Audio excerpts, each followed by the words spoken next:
Well, it's weird. Like I mean, I grew up in a small city, but like we learn about that. I mean, even like in Ohio, like with deer, like you have to manage it. And then you go to New Zealand where they have no natural predators. And I mean, even small things like rabbits, like farmers want you to go on their land and shoot the rabbits. Like, Yeah. please shoot these rabbits because they make holes, sheep break their legs, and it's a whole issue. But they have no natural predators there, Yeah. so they just bang like rabbits and It's just the same. multiply. It's the same in Hawaii. The axis deer Yeah. are they're like rats there, and rabbits. I would say rabbits more because they just breed so much, and there's so many deer. There's no predators. Yeah, it's Like just- they don't have any predator. And they're like an axis deer's natural predator is like a tiger or something like that because I think they're from India or China or something like. They're from India, right? Yep. Yeah. So like their natural predator is a tiger. Oh, look at this. Yeah. See, I'm good on that. what is he doing? No. Like what? I mean, I've done dumb stuff in my life, but there's certain things that I'm like, yeah, that's probably not. Yeah. Look at that thing. That is Stalking. tank. Just a tank, dude. Yeah, dude. Yeah. Look at it. With ease. Just dragging that so easy. The whole gut pile. Is this that Instagram right here? Yeah. There's another, it's like Nature is Metal. That one's good too. Nature is Metal. Yeah, pull that one up, Lane. You gotta see the one with this hippo getting eaten alive. It's out of control. Yeah, I actually like the Nature is Metal better. I think Hippos they are show. supposed to be like one of the more aggressive animals, right? Well, more people in Africa get attacked by hippos than any other animal. I just saw a thing that said that hippos don't even they're too heavy to float. They don't swim, so they like bounce off the bottom. Yeah. And I didn't know that. I was like, whoa. I thought they could float. When I learned that, I was shocked. There it is, right there. Look at this thing. Look, Oh my. it's alive.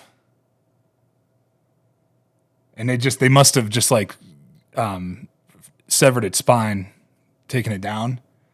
Oh my. It looks like I'm far away. It looks like a T-Rex head. Like Doesn't just- it? Dude, it's so brutal. But that's just, that just goes to show you that, this one's wild. This python has a crocodile or an alligator inside of it. Yeah, and that's down in Florida. Yeah. This isn't like we're talking about some crazy, Yeah. like we're in a different country. We're not in Amazon. South No, America, this is Amazon. great in Florida, This is man. this is Florida. Because Well, they're a bunch of invasive. people release these things and they're just all over the They're place. everywhere. Look at that. And then you got the comments and people bitching about how they killed the Burmese python. Yeah. It's pretty funny. Oh, God. Why But did they- they? Why did they technically, need to get kill mad? it? They get to make boots out of it. They're recycling it. I know, they're Everything using that it. people would want to. Boots they're and belts reusing and it. wallets and Yeah. jackets and all kinds of cool stuff out of them. And they're just like so invasive down there. It's unreal. They do. Same with the iguanas are wild down there. Yeah. Yeah. So Louie, let's talk about you. Let's talk about right. let's start at the beginning. Like tell everybody who you are, where you come from, and All how right. you got into like how snowboarding. Because dude, I love watching your videos. Yeah, Because you're thank just you. like it's epic shit, man. It's Thank awesome. you. Yeah, so I'm Louie Vito, 2-time Olympic snowboarder, 6 X Games medals.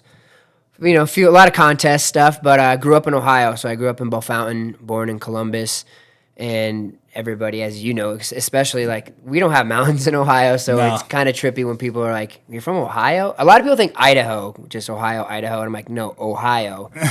But we had like a small 300 vertical foot, 290 foot hill called Mad River Mountain that Yeah. I grew up riding at, and my grandparents. They were from Tiffin, so a little bit further away, but they thought it was a great activity for all the grandkids and cousins to go and do in the wintertime.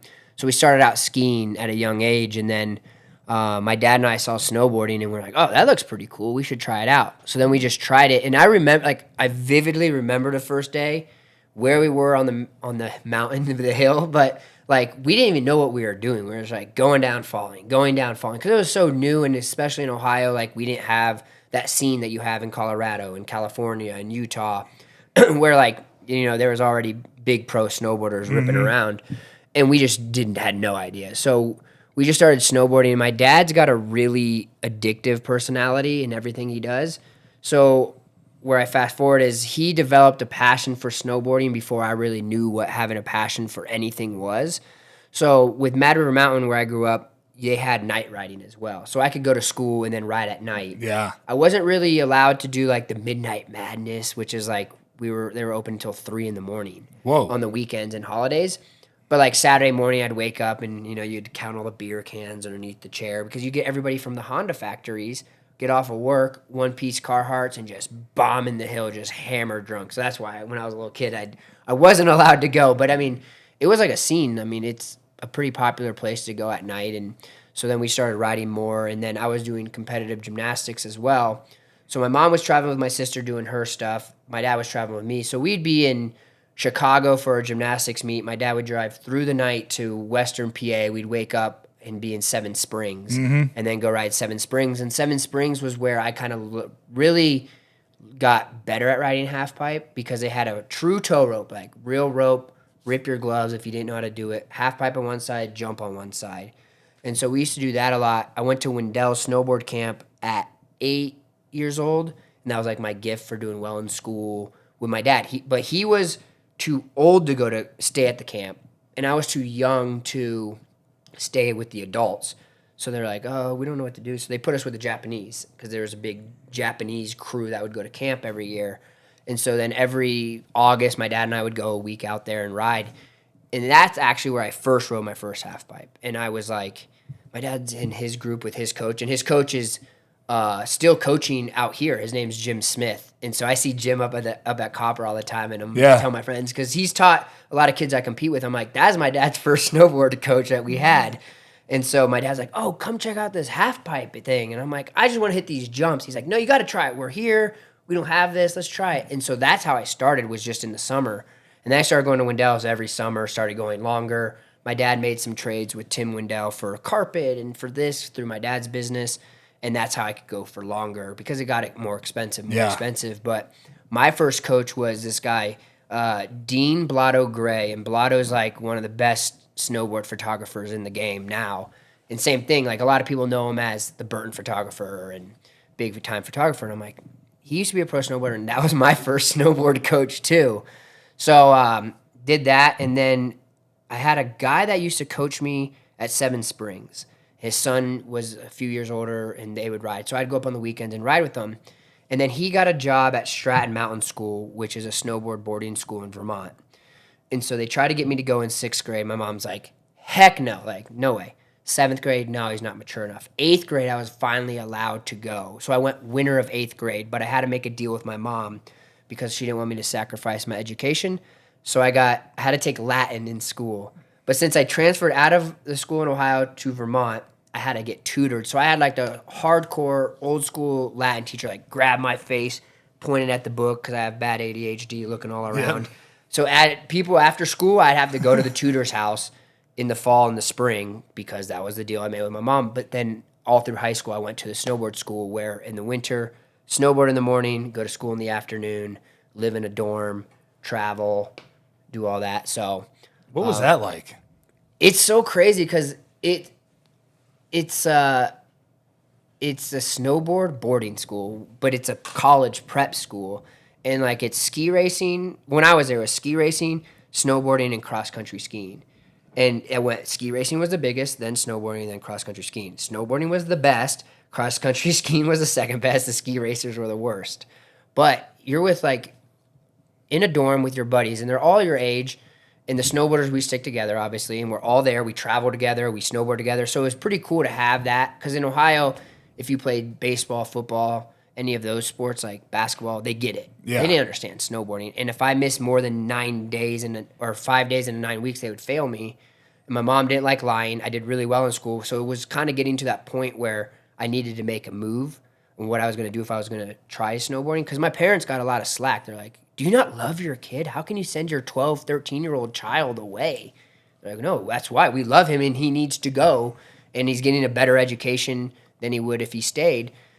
But it was weird because like you learn, like you had these kids you're going to school with, and they're like, "Oh yeah, so we're going to Martha's Vineyard and Nantucket," and like I'm like, "What's Martha's Vineyard? What's Nantucket?" I had no idea. And these kids are like, their parents all have houses there. They have multiple houses. Like I went to school with this girl. Her parents own Polar Seltzer and Wachusett Mountain. They own a ski resort and a big seltzer water company. And I'm like, whoa. And then you have one kid I went to school with, like his family had a PJ, and we went. I mean, he was a snowboarder though. Luckily, he didn't go full time, but we went to the Olympics on his PJ, and I was like, "What the heck is this?" Yeah, like, it's wild. This is a whole different Yeah. world than what I was used to.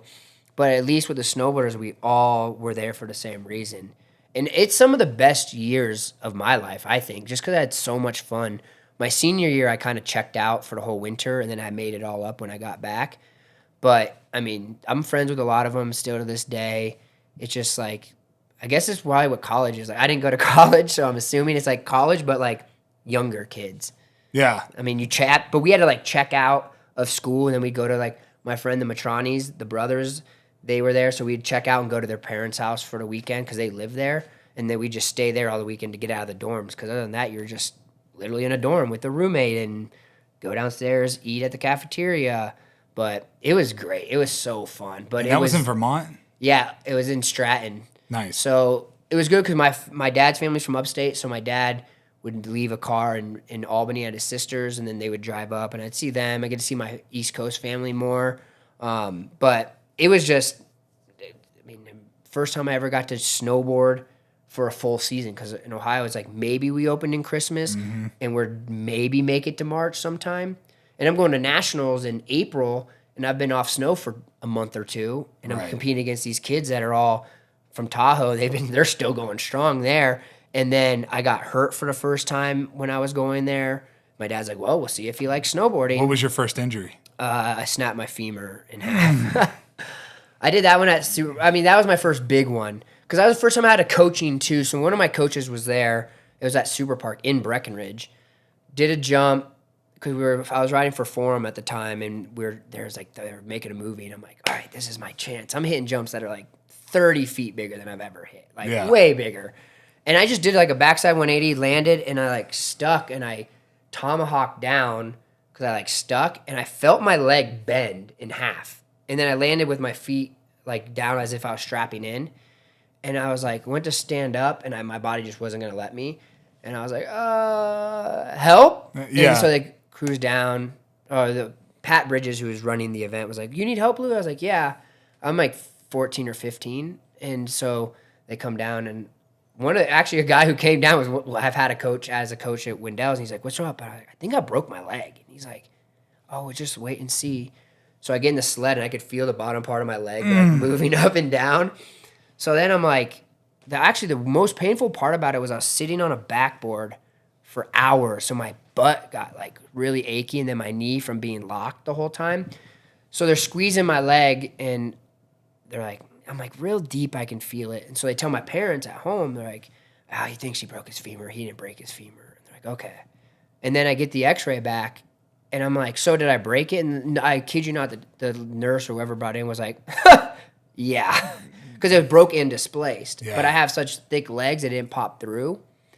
So then I ended up getting surgery. The best case, I got surgery at Steadman Hawkins in Vail, Yeah. which is like my home away from home. And those, like Dr. Viola did my femur. The next year, I broke my scaphoid. I smashed it on the deck of a half pipe, and I kept riding. Finally got it casted after the second event, and then re-broke it, grinded 3 millimeters of that down. So we sent it to Viola, because Dr. Viola, who did my femur, is the best hand doctor in the world. And he's like, well, if you need to bring him in by the end of the month, which is March, or the bone's going to die. And so I got a 2-for-1. We worked out the 2-for-1. I got the rod taken out of my leg, and then I got bone taken from my hip and screwed it into my wrist. But Stedman Hawkins has, like, I trust him with anything. Anything I hurt, Yeah. like Dr. Hackett, who's actually never done surgeries on me, on my family, yes, like, he's in my favorites. I have him, like, if they're like, who's your primary doctor? I'm like, Dr. Hackett, like, Yeah. one of the best surgeons. And I talk to him about everything. I trust them. But yeah, femur, that was only 3 months, though. And my dad really liked Viola because we went back, and he's like, well, I mean, Louie's riding in 3 months, like making turns, and he's like, well, he's young, the brake was clean, and I did a really good job. And my dad's like, there's certain people that you don't want cocky, but your surgeon, you definitely want to be cocky. And Yeah. so I have a video of them taking the rod out of my leg, and it's so funny, like how late. It's just another day for them. Like, Yeah. he's like smashing it out, and they're like, "What are you listening to?" And he's like, "A little Ted Nugent, nothing like Ted Nugent to take large pieces of titanium out of someone's body." And then he's like pulling it out of my leg, and he's like, "It's a boy." And it's just like, it's just nothing. It's just another day for them. Yeah. You just see like a side of my leg. It just looks like a chunk of meat bringing that out. And so I had 2 back-to-back surgeries, but now I'm like to the point where if I have the offer to get surgery or let it go, normally I'm like, all right, let's do it. Let's just. Yeah, just get it fixed. Yeah, instead of band-aiding it and then it gets Yeah. worse. I did that. I've done a lot of procedures with Stedman. Yeah, I love it. I've been up there a bunch. I did 2 hip surgeries with them, a bunch of stem cells. What surgeries? What hip surgeries did you get? Both labrums were torn off the bone. Who did yours? Philippon? Yep. Yeah. Philippon's like a legend for doing because they can do that scope now. Yeah. Yeah. So that's the thing though. Is like Stedman's like you got people who like invented what the other doctors are practicing now. It's insane. Yeah, it's same with the stem cells. I dislocated my elbow really bad and like complete sublux, like bow to the other side. Yeah. In 2019, and I had a tear in my tricep, and it like chipped a piece of the bone off. And they're like, "You really should probably do surgery," and I was like, "Let's just do the stem cells." And Yeah. he was like, "All right." And it was during COVID, so I couldn't. There was no anesthesiologist in there or anything, so Yeah.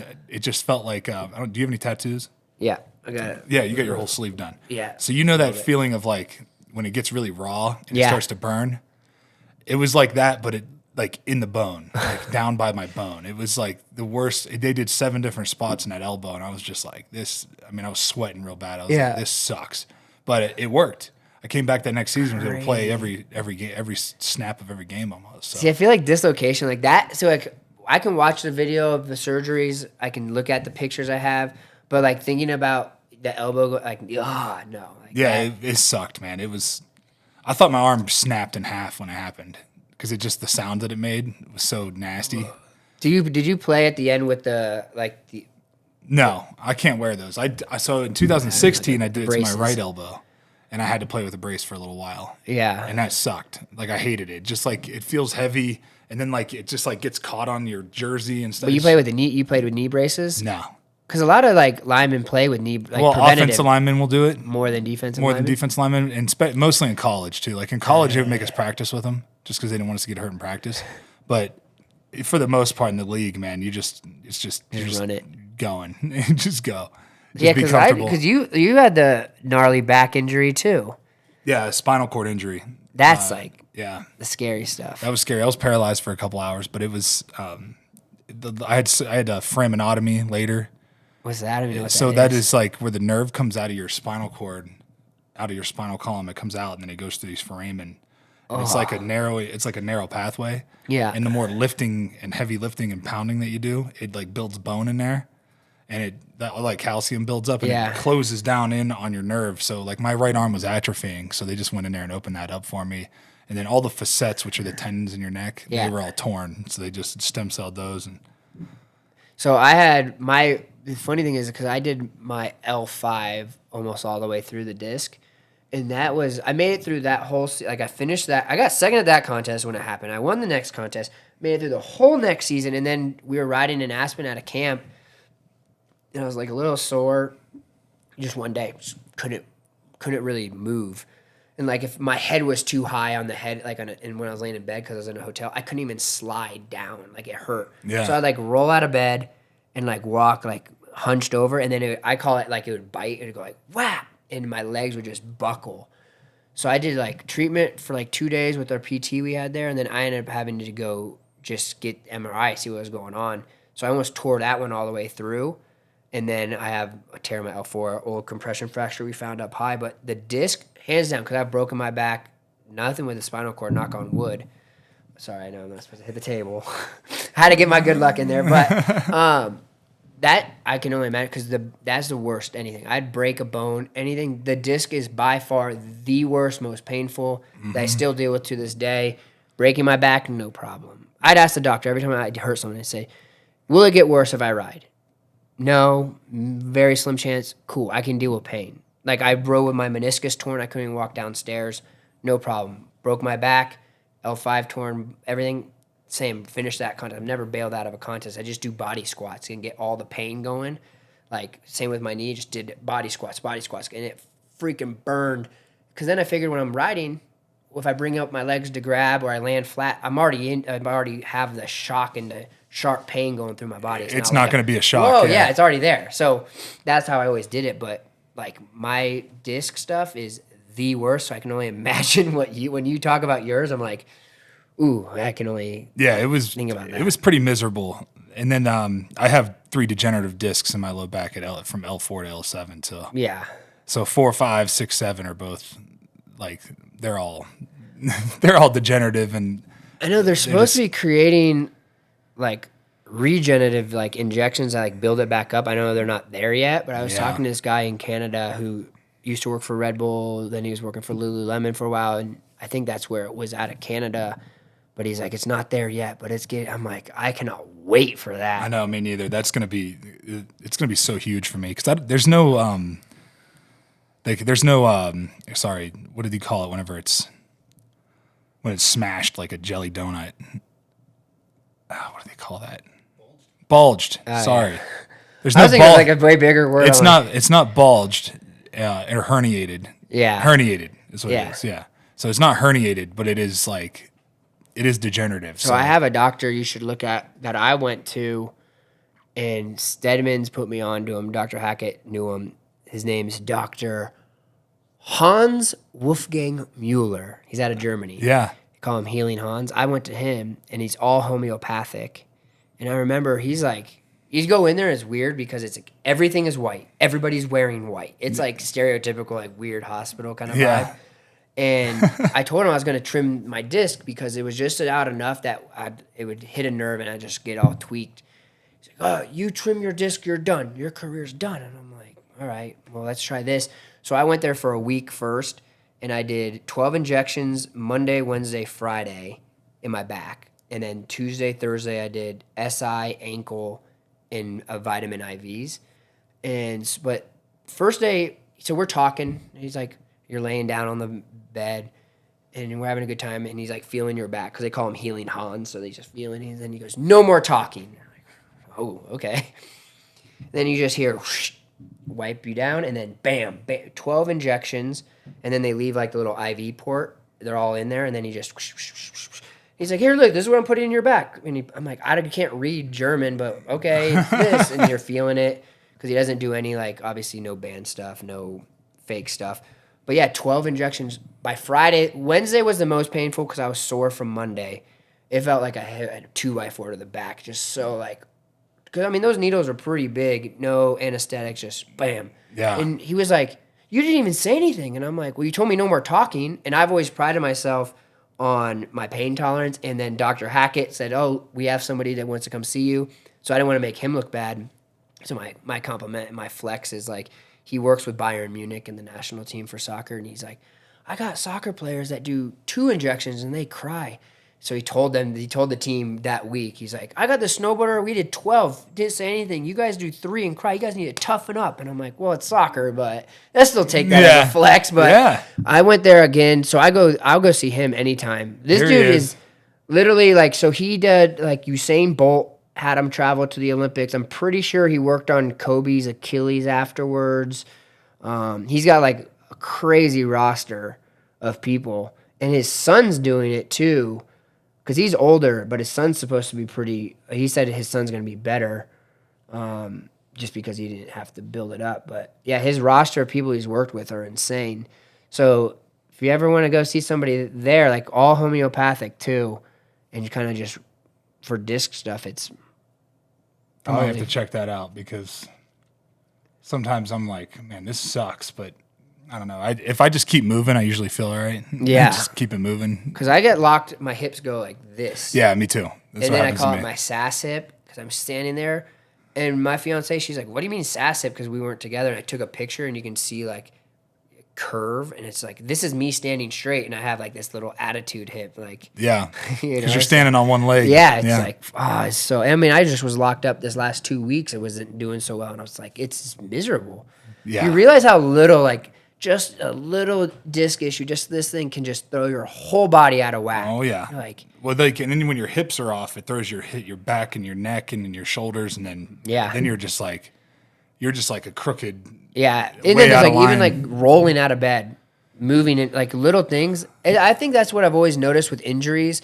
I mean, ribs. A lot of people will experience like you know, bruised ribs, but like actually like really cranking them. But like how much a hit on your ribs like affects everything. Like breathing. Like my back, I'll be walking, I'll stop and put my hands on my knees if I have to sneeze sometimes if my back's not doing so hot, because just how violent that is, and it just so I brace myself for sneezing. But it's interesting with each injury, you see how much you use that part of your body, even if you don't think about it. Yep.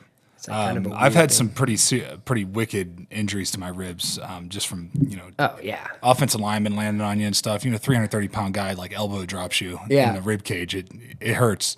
So I like snapped the end of a rib off and tore the cartilage. yeah. And dude, it was like one of the most painful things I've ever been through. Like I couldn't breathe. I couldn't like stand up straight. It was just, everything felt off. And I still, like, to this day, there's like a bad click that goes on in there. And it just like kind of grabs every now and then. And it's just like forever I'll have to deal with that. Well, it's one of those too that people don't see. Like the one thing good about, like, if you break something, you have like a cast, you have a sling, like your ribs. And I feel like ribs, and I'd say people saying they sprained their ankles. Those are like two things where people are like, oh, I broke a rib. And you're like, yeah, but did you? Like some of my friends, but like for you, like you really did. But you can't, like nobody, if I were to see you and be like, oh, what's up? And like give you a big one and just smack your back, you're like, oh, because you don't see it. Yep. And then it's like, is this person really hurt? Are they not? You know, it's always like having that. It's not a visual. You sprain your ankle, you got a walking boot, an air cast. Ribs is just like, I hope I don't see anybody I know where they like really want to bring it in tight. I hope like, nobody touches me. Wait, what's up? I got hurt ribs. Don't touch me, please. Yeah, I would just have them do injections into it and just get through it. But Have you done stem cell in like Mexico or Panama? no. I had a friend that he's a musician. I'm pretty sure he would go to Panama and do it because I guess they're different in Panama than over here. I'm not too well versed in stem cells and PRP and stuff like that. But Yeah, I just have them do they just pull my bone marrow from my hip. isn't that super painful too? Oh, dude. They drill in there. It is like the most miserable sound ever. It just sounds so miserable, nasty. How often do you do that? I've done it like 3 different times. And the funny thing is, I guess funny is a weird word, but you're voluntarily doing that. Like you're like, all right, let's go pull some of this out to fix this other part of my body. Yeah. But make sure this one really hurts when to go fix the other part that's actually hurt. And then it hurt you. That's the worst part. Like is where they pull it from. Your hip. I mean, it hurts because they pull it from both sides to get enough. And it hurts, man. And they go and they spin it and then they inject it where it's needed. How long does your hip, that area, how long does it last, that pain? Like a week. A week, Like yeah. I was going to about say. a week, yeah. Bruised up. And I've done epidurals in my back too. Yeah. And those suck for about 2 weeks.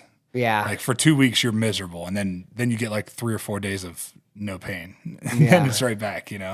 So it's just one of those things. I mean, our injuries are probably are very similar because of they're all impact injuries. Like, Yeah.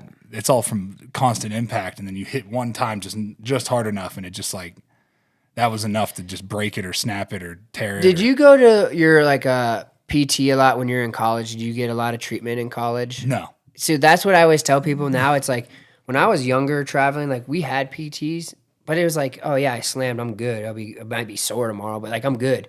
Now I'm like trying to seek out as many as I can, and it's like those are the times where I'm like, wow, I really wish like preventative treatment with the PT, or like every other day at least just kind of getting worked on, working on your ankles, just keeping everything loose. Like I've been able to, still have a long career, but it's like I'm going to have a lot of stories to tell about how painful it is for years to come, but I never utilized a PT then because I was like, I don't need it. Yeah. Now it's like, damn, all that stuff just piled on.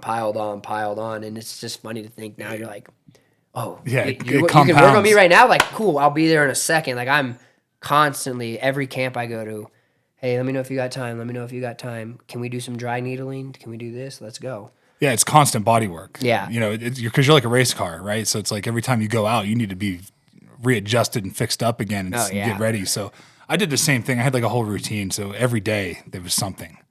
Yeah. Sometimes twice a day. It was just, I was always doing something.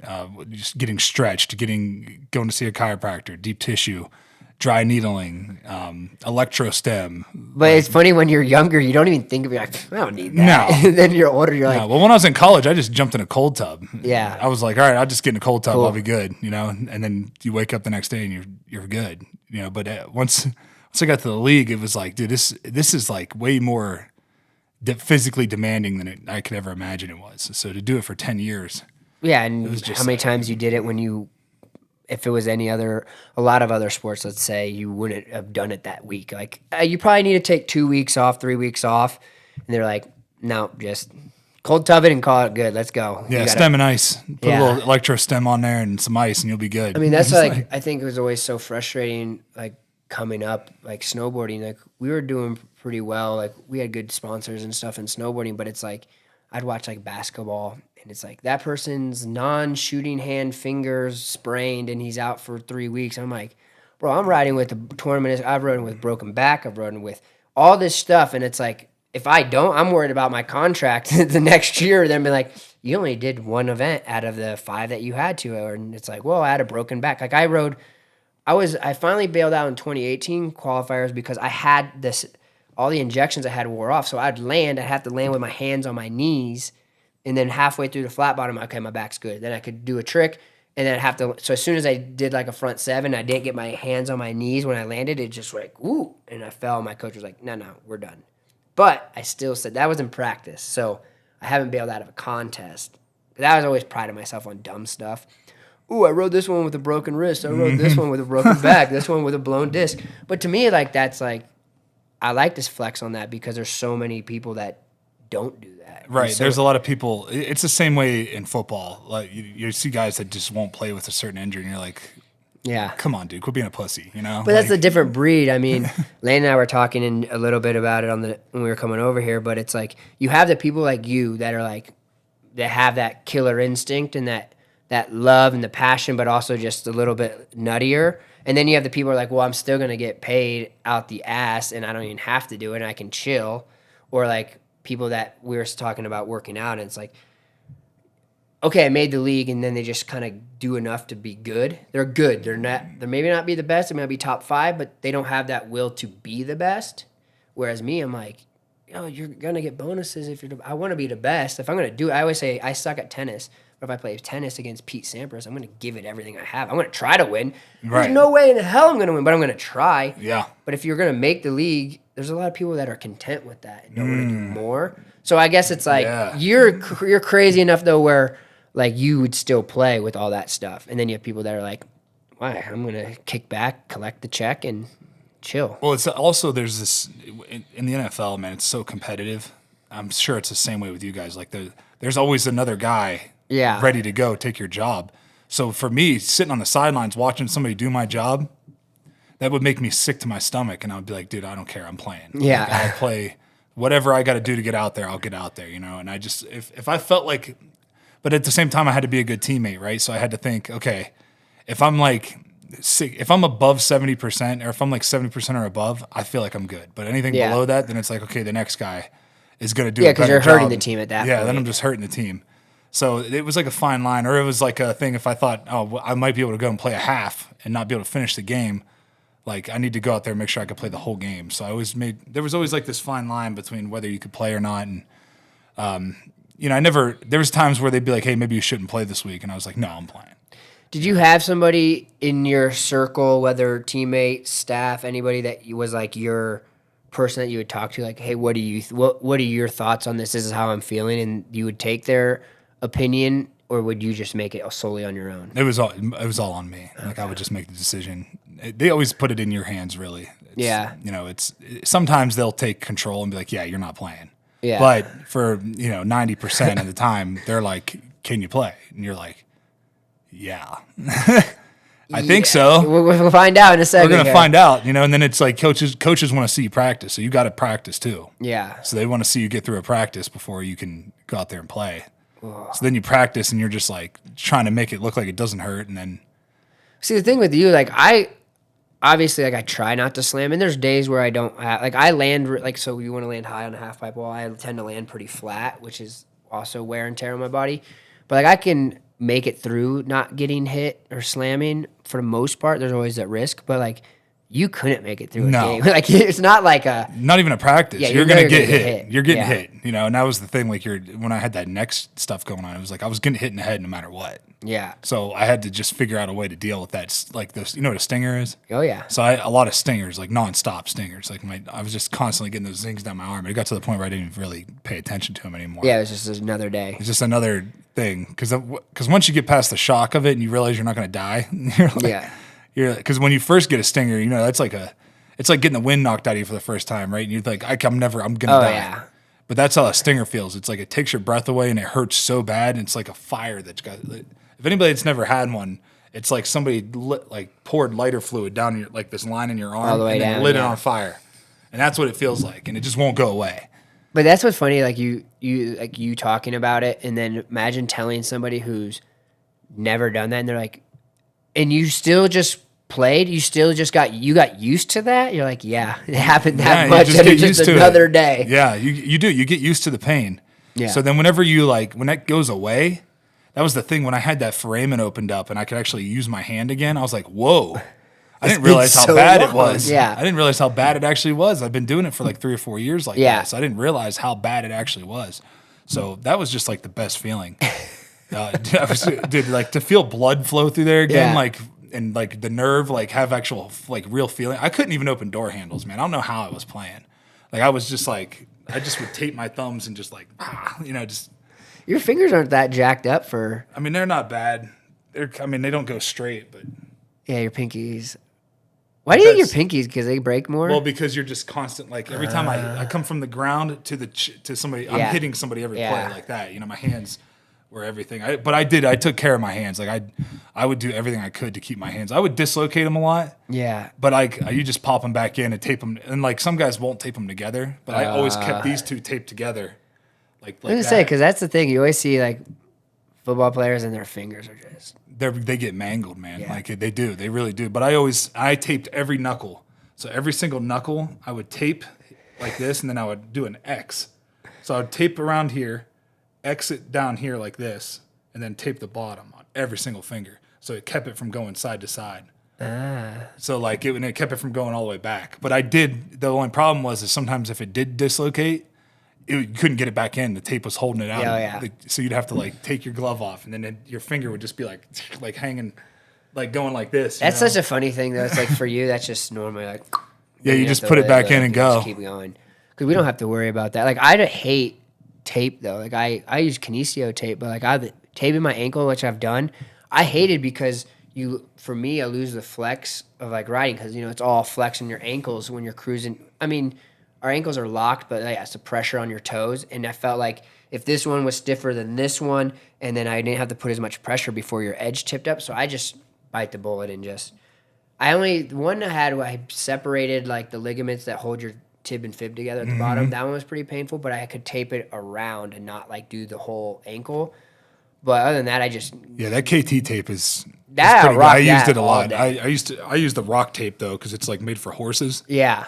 And I would use it on my shoulders. I'd use it on my ankles. I'd use it on my hips. I'd used it everywhere. Yeah, I like that. Like I had a body worker that would like tape me before a game. Well, people that are really good at that, they can do any of the stuff they can do. They can like spider web it too, like for your shoulder. Yeah, it's like having extra tissue. Is what it is. I love it. It's great. I love it. But yeah, like normal tape, because like in gymnastics, we used to obviously tape a lot of stuff, but that's different than snowboarding, where it's like for me, it's so much feel.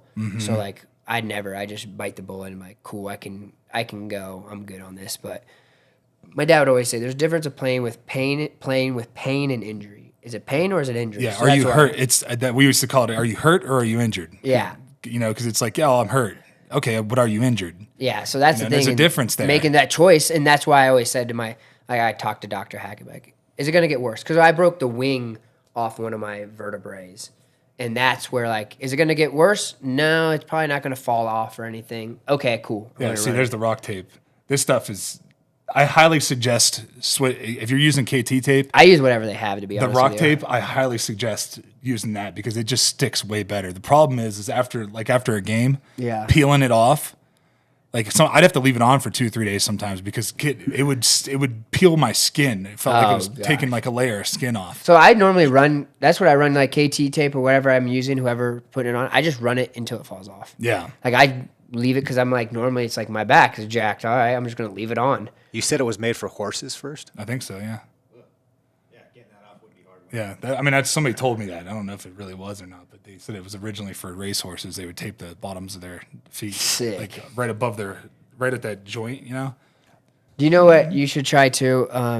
Beamer. Do you have a Beamer machine? No, what's that? That's I get down with that. Can you pull up the Beamer group? I think it's called Beamer group. It's PEMF waves. It's all like increasing blood flow. Oh yeah. I got one. And it clicks. It's like click, No, click, click. no. Is it that? No, this thing's quiet. So I have this thing. I travel with it. It's a medical device, so it doesn't count as a carry-on. So it's like a bonus carry-on. And so I have a mat, and then I have a belt that's like looks like a weightlifting belt that I wrap around.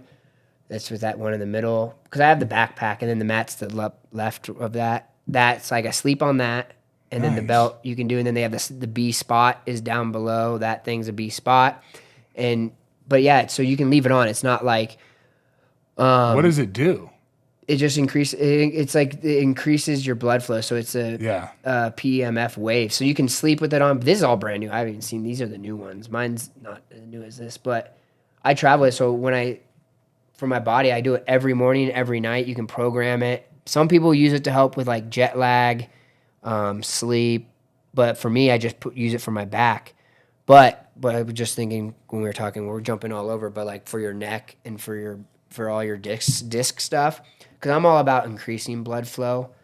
I'm not huge on icing. Yeah, me too. Putting ice on and leaving it on. So this is what I swear by this.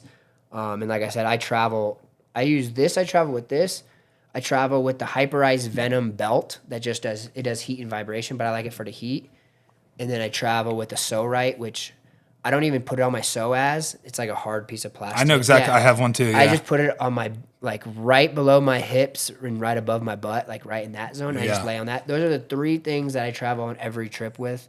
But Beamer I do every single morning, every single night. That's So-Right is money, dude. Like I use it. That's the other thing if my psoas gets tight, dude, my back is like in so much pain. It's so locked. So I put it like right on my butt. Yeah. Like right there, and just that's where for me, because I can feel when that's tight and I can feel that release, and then it loosens up everything in the front.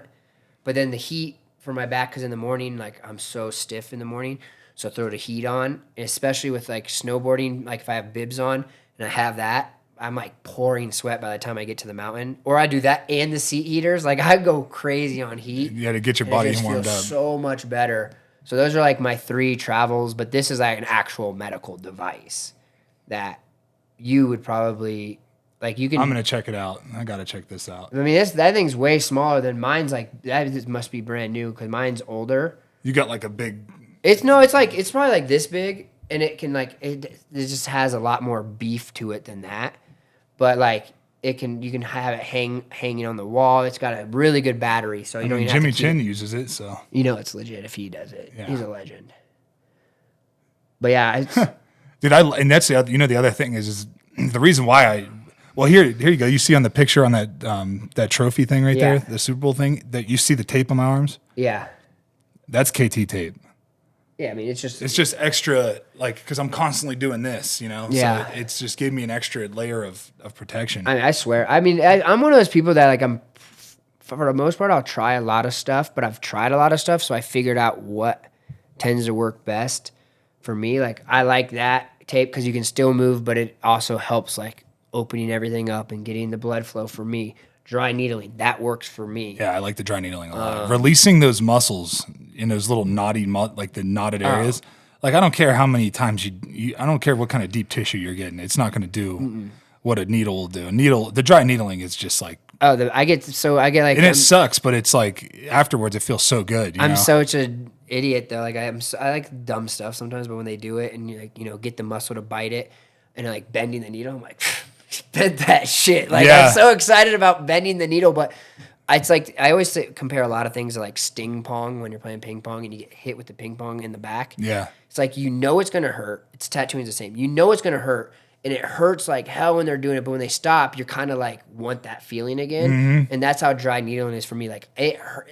Some of those ones where it grabs, it hurts, but it's kind of like I kind of like it. You're like, Well, because you know it's helping. Exactly. Yeah. You're like, good. That one was sick. That one's gonna be a good one. Yeah. Because I just had it done the other day, and it's like, you can just move it. Oh, there we go. There we go. That was a good one. Yeah. But it's funny like how weird pain things like that like kind of get you excited, but when you know what the end result is, the pain's worth it. Exactly, dude. It's that's spot on. It's always funny to me. People are like, you had needles. Have you done the electrostim needles? Where they put it and then they clamp on. They clamp this on, dude. That is like, I love it. I haven't done any PT in so long because I just wanted to get away from it for a little bit, but I need to start doing it again because my body's starting to kind of like tell me I need it. So yeah, I think dry needling is probably the one that's what I'm gonna stick with. Yeah, because I think there's nothing it can't really help as far as like muscular and tissue stuff and goes. it's one of those that it doesn't take long like for them to do it, like unless you're gonna do like the acupuncture version and like leave them in there for a while. Like for the most part, you can dry needle and you're good. Yeah, you can get it done. You'd be in and out in 30 minutes. Yeah, and get like a really good treatment. Yeah. Which is I always like too. I had a friend that's a really good BMX rider, and he's had like, his injuries are insane, like to the point where like one of his legs is shorter than the other. This kid Andy Buckworth, that he's a nut. Like all those, he's Aussie too, so he's a little crazy. But we were in PAL, and I was like feeling a little bit, and he's like, "I got some needles. Do you want me to dry needle you?" I'm like, "You can do it." He's like, "Yeah," because he's had it done so much that he's learned. Definitely not certified, but he just threw them in because mine's on my lower back. You don't have to worry too much about organs. But yeah, he just did it because he's had it that much and from his legs and just learned from the guys doing it. So he just right on the boat and just kept it moving. Nice. Like, this is sick. You could just travel with me. Yeah, just come with me, Yes, right? I have like a bunch of needles, but I don't know how to do it. So I'm just like, give them to a PT. Hey, I got needles. You know how to do it? Yep, cool. Because in Canada, I think to be a PT, you have to learn dry needling. Yeah. But in the U.S., it's a whole different Yeah, they thing. have a whole different schooling system. But I also had a friend that almost died from dry needling. They like punctured a lung. Yeah. This kid there's a lot of guys that have had that. Yater Wallace, this free skier. And I don't know if he just went to, I don't know too much of the story, so I can't speak on it as much, but I know that they get punctured a lung, which I know people that won't dry needle that area in general. But yeah, like, and they almost killed them.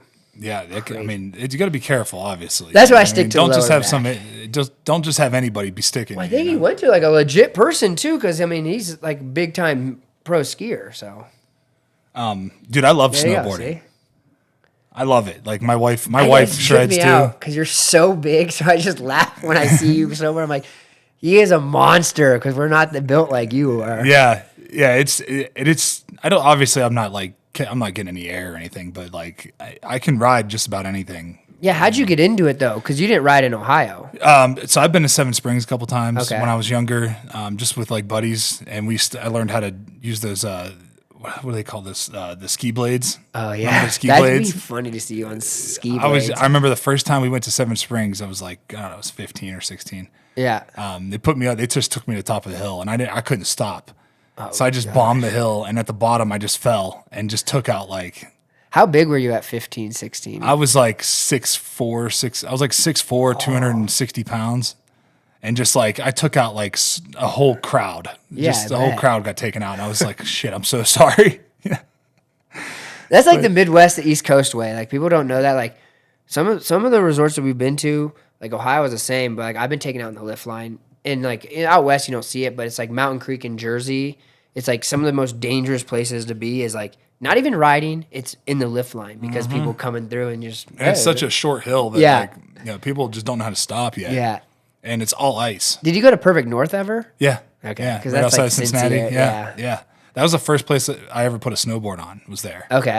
And I was like, oh, this is different. Because I skateboarded when I was a young kid, too. Okay, I so that loved helps. skateboarding. So I could drop in on 10-foot half pipes and stuff Oh, like wow, that. okay. So like I have like being sideways like that is like kind of natural. Yeah. I was actually better on a skateboard than I was on like rollerblades and stuff because I felt more. Yeah, so I mean, Natural. if you have that feeling, then snowboarding is going to come quick because I feel like that's the biggest thing from people are so used to moving forward like this, and they're not used to standing sideways and having a little bit of a twist. And then when I got to the NFL, we were right. You know, after my rookie year was over, I was like, I want to learn how to snowboard. Yeah. So one of my friends who's really good, he just was like, come on, let's go. So I bought a board. I think it was like some LibTech or something. It Sick. was barely big enough for me. And we just took off and went to the top of some blue, and I just figured it out. You know, once I figured out the edges, it was like, oh, this is. Yeah, because it's all about figuring out the balance of like lifting the toe edge up and lifting the heel edge up, and then reading. I was like telling my fiance now, it's like reading the terrain in front of you. So it's like, okay, I need to slow down, but there's a lot of bumps, or it's really soft, and or there's like a little bit of powder. You got to lift up a little bit higher. But I mean, the people, it's funny because people. They always think I'm crazy when I don't always want to take them to like a really flat bunny hill to learn because I think it's harder to get that balance. Way harder to learn. And like take them up. You don't have to take them to like the summit here, but like a run that's got some pitch because you can lean into the mountain a little bit more. And I feel like that helps your balance. It helps you learn to kind of ride the edge when it's so flat. Like I've lost my balance because you don't have anything. It's just balancing and your legs are straight. It's just not really your that momentum's easy. not there. That's how. So my oldest daughter loves to snowboard. My youngest 4-year-old's on skis already. She just rips. Sick. But my oldest loves to snowboard, and that's how like going on those smaller hills, those greens, and like those like really flat runs. She just was like, man, this is hard. And I was like, well, let's go to like a steeper hill. Yeah. And I took her to steeper hill, and then boom, she's like connecting her turns better and everything. So now she can ride. I'm taking her on black diamonds now, and. It's fun. My wife is really good.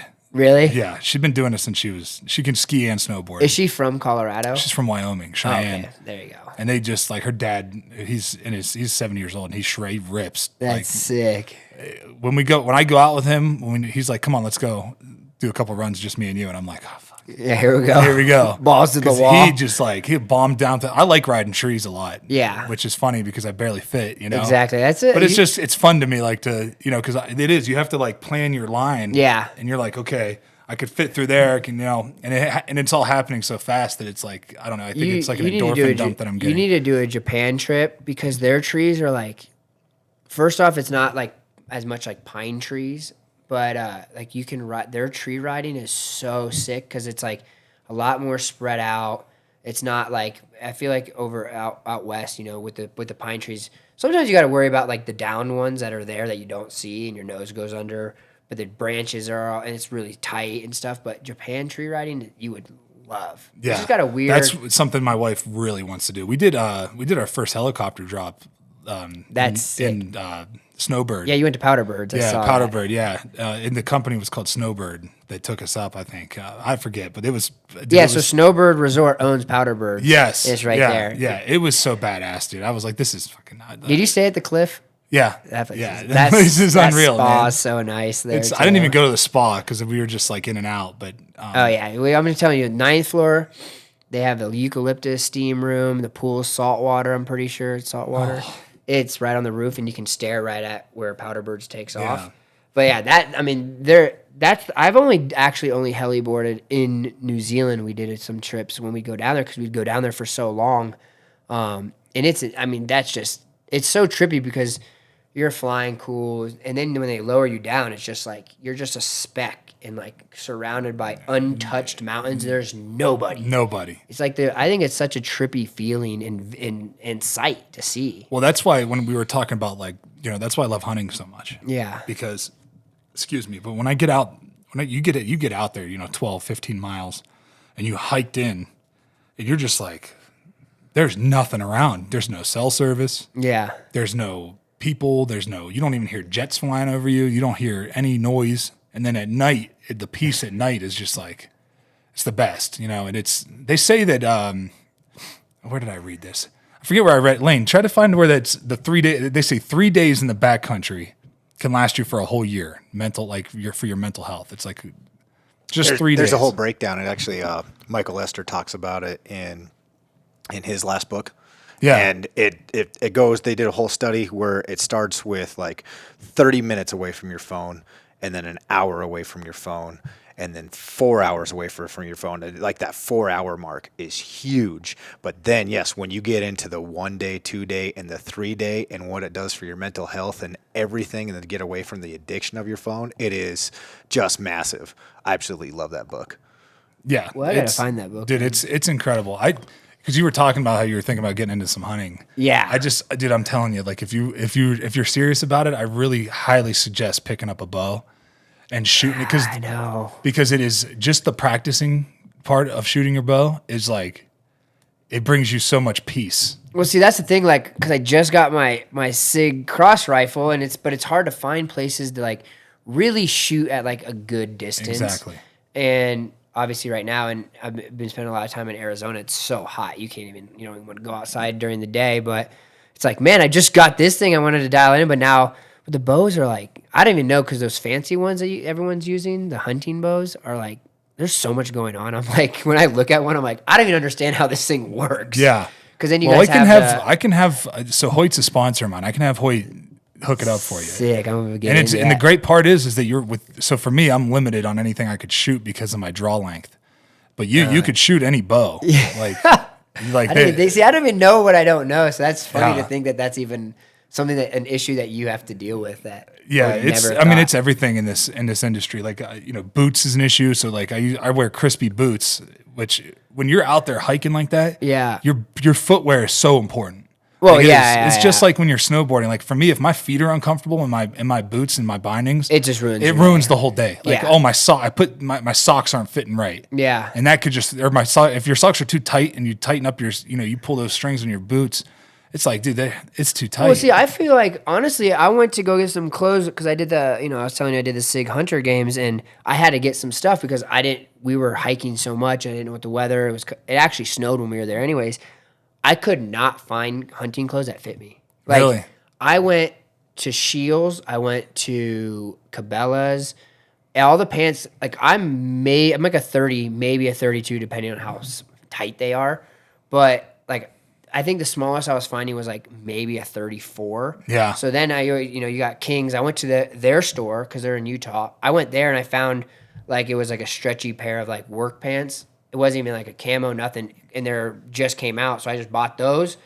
But the rain gear I had was like mediums, and the pants were so big. Yeah. But that's the thing. I couldn't find hunting clothes that fit me off the rack. Now, Right. granted, I could go online, but I didn't know how any of it was going to fit. But I just got some stuff from Sitka too, and that like their base layer stuff. I'm like, this is perfect for snowboarding because back to the same thing. You have good quality stuff. You don't get wet, you don't get cold, and your day's good. Yeah. You get wet, you get cold, day's ruined. Day's ruined. It sucks. It's like But because that's you how I get on that struggle, lift. yeah. Once you get on that lift and the wind starts ripping a Whoa. little bit, man, it can ruin your day. Especially when you're riding up high. Oh yeah. You're at 11, 12,000 feet, man. It's like I mean, I feel like copper especially with copper, because where we ride for the half pipe is way lower, but you have to take it all the way up, and it can be ripping up there, or just like sometimes early season. There's like the second upper part of the mountain there, you got the snow guns going. You're like, really? Like, you're just getting blasted by the snow guns on the chair if it stops right there, and you're just like, just getting pelted with the ice. And then Mammoth has been windy every single year we've had a contest. It's just been freaking flags are just bent down. You're like, oh my gosh. and it bites you. I hate Is this it. the comfort crisis? Yeah, so I didn't find the exact part on there, but he's That's talking okay. about how when you disconnect from technology, disconnect from your phone, you allow your mind to become bored. And we are designed, like, when we get bored, that's how our mind works, and that's how we learn, and that's where creativity comes from. And so there's a full chapter in this book about it that is talking about it. So it's not If you just haven't- that. It's like about a bunch of stuff. There's so much that comes with it. He went deep on it. He went and followed Donnie Vincent on a caribou hunt in Alaska where they went up to the Arctic Circle for like 28 days. And so then because he wanted to dive deep, and Donnie was like, hey, this is how you're going to dive deep, right? And he was like, not only are you not going to have a phone or anything to work, he goes, you're going to be hungry as all get out because we're going up with 28 days and we can only fly in with so much food. Yeah. And so they were like, he's talking all in the book. He goes back and forth different things, talks about being starving, going with your food, and being bored, and how like just everything, and how and he documented really well about how his brain activity like changed, and how when he got back, he's like, I couldn't stand looking at my phone. I had the same thing. I did a 3-week moose hunt 2 years ago in Alaska, and I came home, and since that, I had never had an unread text message on my phone. And if you pull up my phone right now, I'm at 20. Might not be the best thing, right? Yeah. But I wasn't able to ignore it. Back when I was working in the oil field, I always had to be on my phone. I always had to answer it. From the time I was 17 years old, I was answering the phone to go run stuff out. I was never able to disconnect that. And now, like, you go do that, you don't touch it for 3 weeks, and you come back and you're like, oh, this is not healthy for you. It's not good. I stopped consuming the Instagram stuff. Like, I get on Instagram to watch the stuff that my buddies send me for about 5 minutes a day, and I'm off. That's it. And it's crazy how that 3 week, like, and you can do it with an elk hunt with a 3-day window. It's hard now, though, because now you have the satellite phones or the satellite connectors to where you can still stay in contact. Yeah, the InReach, the Garmin's. Levi's in Alaska right now, and he texted me last night, and I'm like, how the hell are you texting me? He goes, oh, dude, a guy brought up a Starlink satellite to sheep camp. Thanks, Elon. So, I mean, I know my wife appreciates the InReach a lot. The Starlink, dude, that is next level. Have you seen Elon's satellites go over you at all yet? Dude, we were in Montana in the Bitterroot hunting bears, and it's like we were out there, and it's dark, and we're just looking up, and this big string of lights goes across. Like, I'm like, what is that? And you're like, oh, that's a Starlink satellites. And I'm like, holy shit. Like, dude, that guy has just talk about an incredible human, man. This guy has just created It's so much cool shit. I mean, he probably because his SpaceX stuff is pretty much like NASA now, right? Like, yeah, it's like insane. What he's just like, okay, let's do that. But I would love to sit down and chat with him and just be like, all right, how much time do I have to ask you questions? Yeah. Let's just.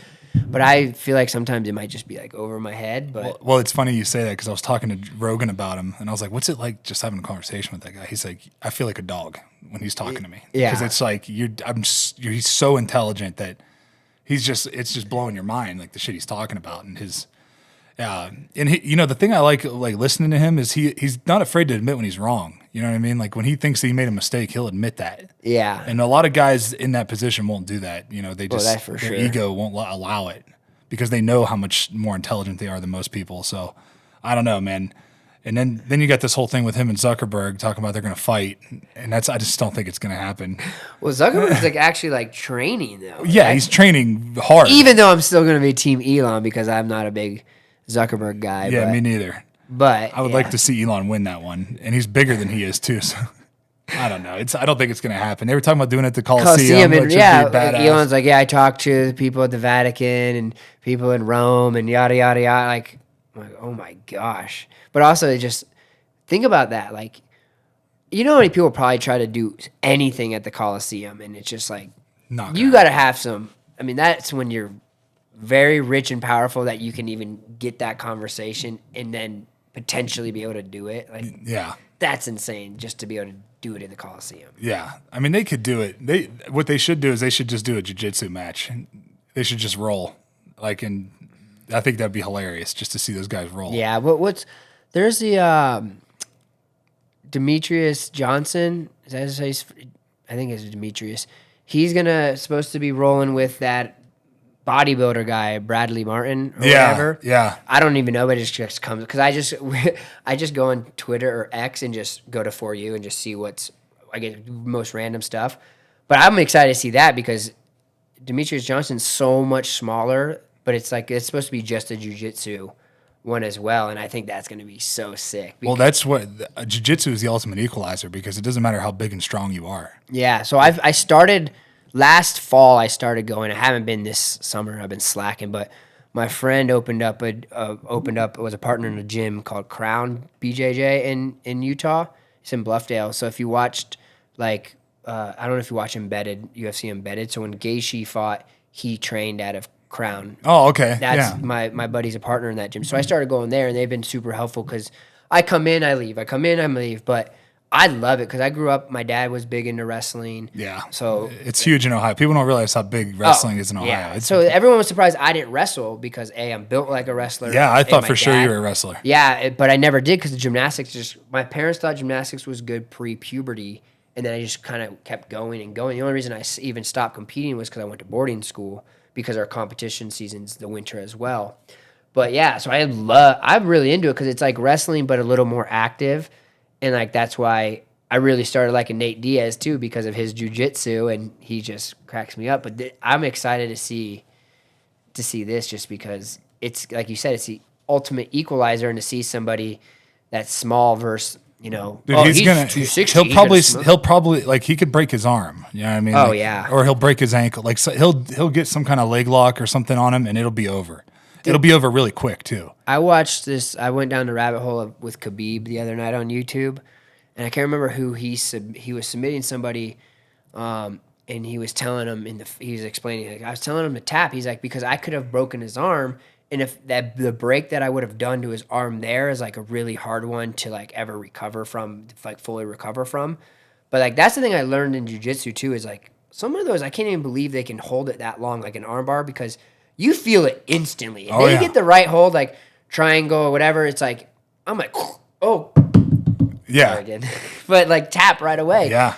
But that's what's cool is like it's so controlled and you can get caught so fast, but yet it's not like you're going to, I mean, there's obviously chances of an accident happening, but like I don't know, it's so weird. Like you get submitted so fast, but yet it's also in control. Like the person that is always getting me, it's like I don't have to worry about them snapping my arm. Yeah. But I feel it really fast that they're right to the line. Yeah. I'm good. Yeah, I'm good. Yeah, I'm not going to push it.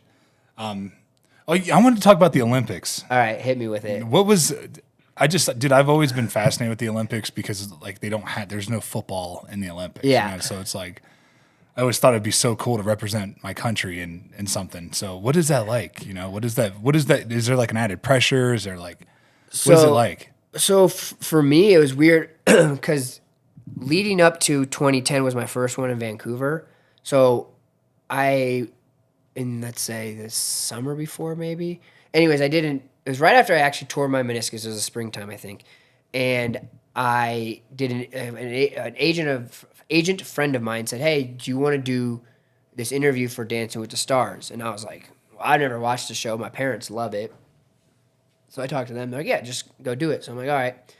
And I was like, perfect. Like, if they ask me to dance, like, I have my knee, I can't even walk downstairs right now. So perfect. I was in Mammoth. I went down to LA, did the interview, best interview I ever did for it. And so they're like, oh, well, he doesn't fit with this season. So I'm like, okay, well, they're just going to see if I make the Olympics because it was going in through that summer.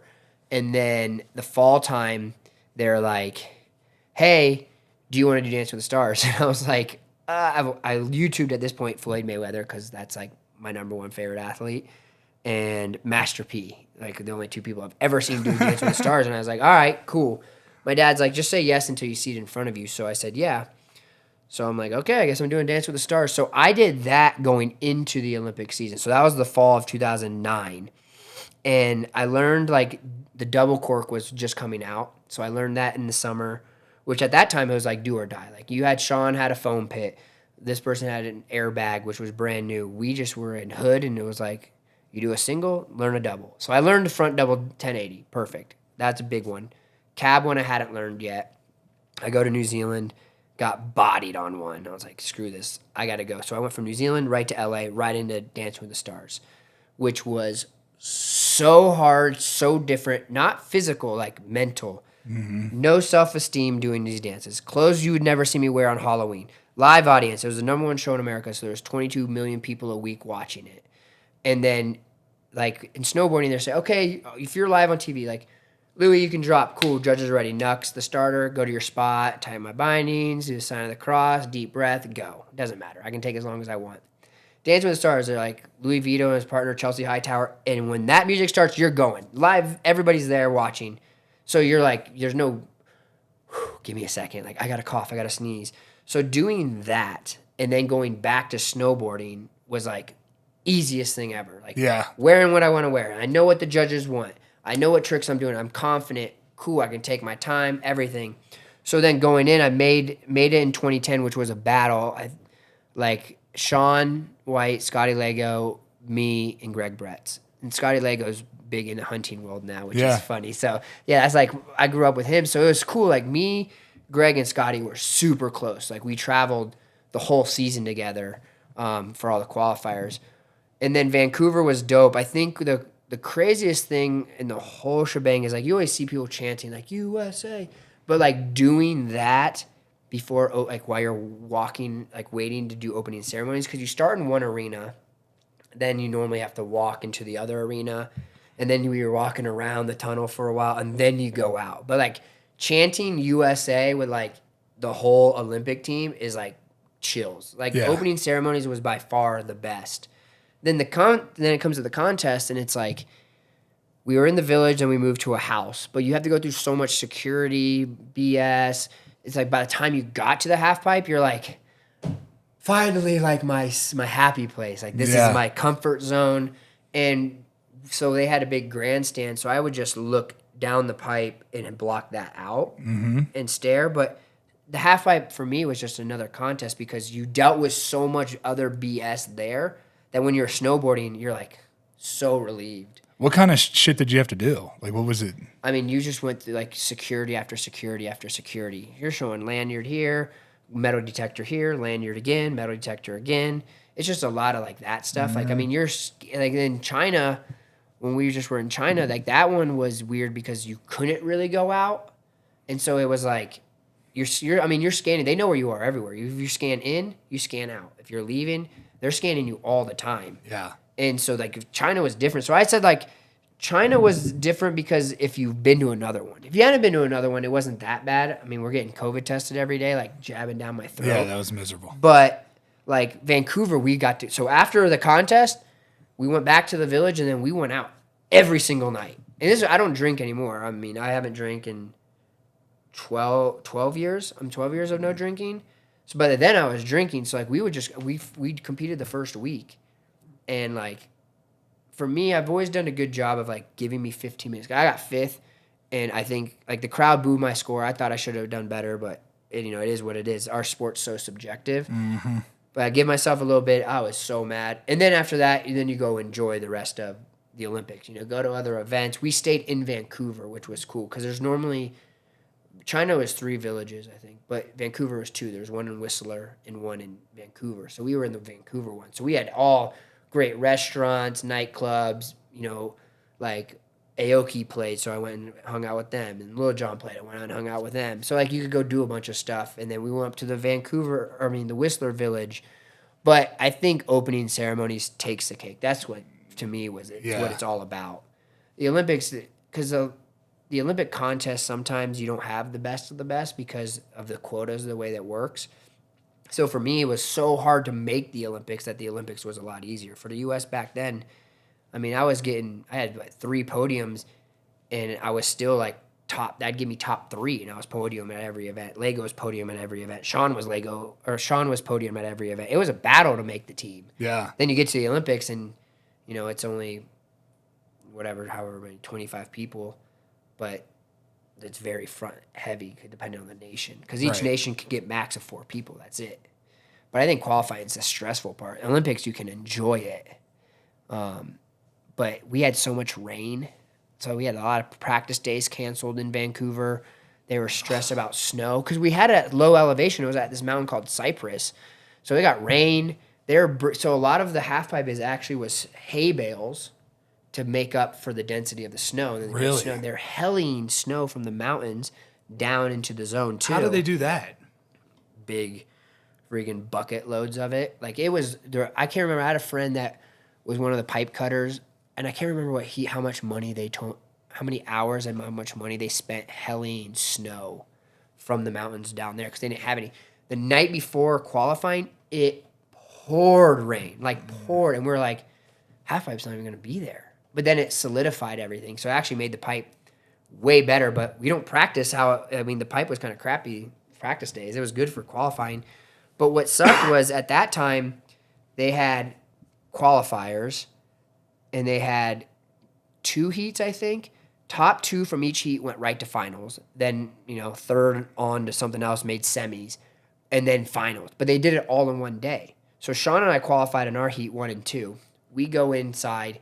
There's like shipping container wax set up. We just go chill because we don't have to compete anymore. Then by the time we come out to go to finals, it's dark out. So you went in when it's bright out. You're inside, no windows. You come out and it's dark, and you already had your adrenaline come up from the event, come down, and then you have to pick it back up on top of it being dark out. And you're like, it's like coming out of a movie. You go in when it's light and you come out and it's dark. So that sucked because then afterwards, now they've changed it. We're qualifying to one day, finals is one day, which is how it should be. Yeah. But we did it all in one day. That's a lot. But then at the same time, you're like, all right, now we're here. We're just going to go. I mean, I loved it because we had a 24-hour cafeteria. They had McDonald's in there. My friend Greg, I mean, this is kind of shows like the difference in snowboarding mentality of people that snowboard.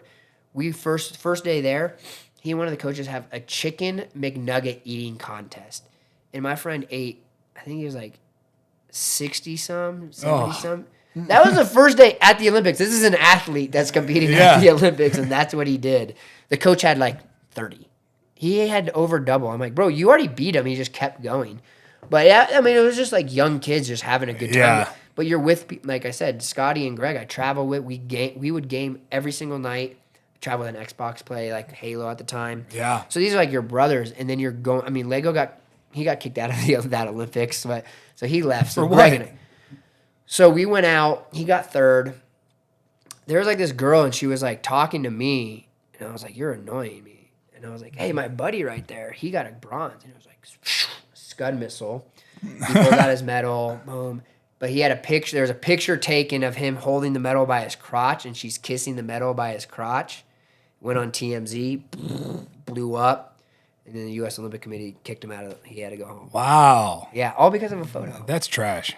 And then there's like some weird conspiracy stuff on who this girl was, and she was like, it was just kind of like weird that TMZ happened to be there out in front of the bar and take that picture. Oh yeah, I've been on TMZ for a bar fight before, and I was like, wow, how did they even get this? Yeah, and they're like happened to be in the right place at your wrong time, but their right time. Yeah, it makes you wonder, like, are they setting these situations up? Or are they like trying to entice these situations? I mean, it's because I just got like smashed in the head with a bottle out of nowhere. So they were like, it was like, what the hell? Yeah, that's the kind of stuff. It's like he's in there, see what you can get. Here's a couple $100 because I'm going to make a lot more than that on the photos. Exactly. But yeah, so that was like. Then like this last one was just so different because we had to take a bus from Beijing up to the mountains, which was like 4 or 5 hours from the airport. But then when we went to opening ceremonies, we got to ride the brand new bullet train that took 45 minutes to Beijing. But that was we didn't get to go anywhere. Like if I wanted to go, I could go to the mountain, and then from the village up to the mountain, it was like a safe zone because there was hotels that staff, team managers, other countries maybe would stay there.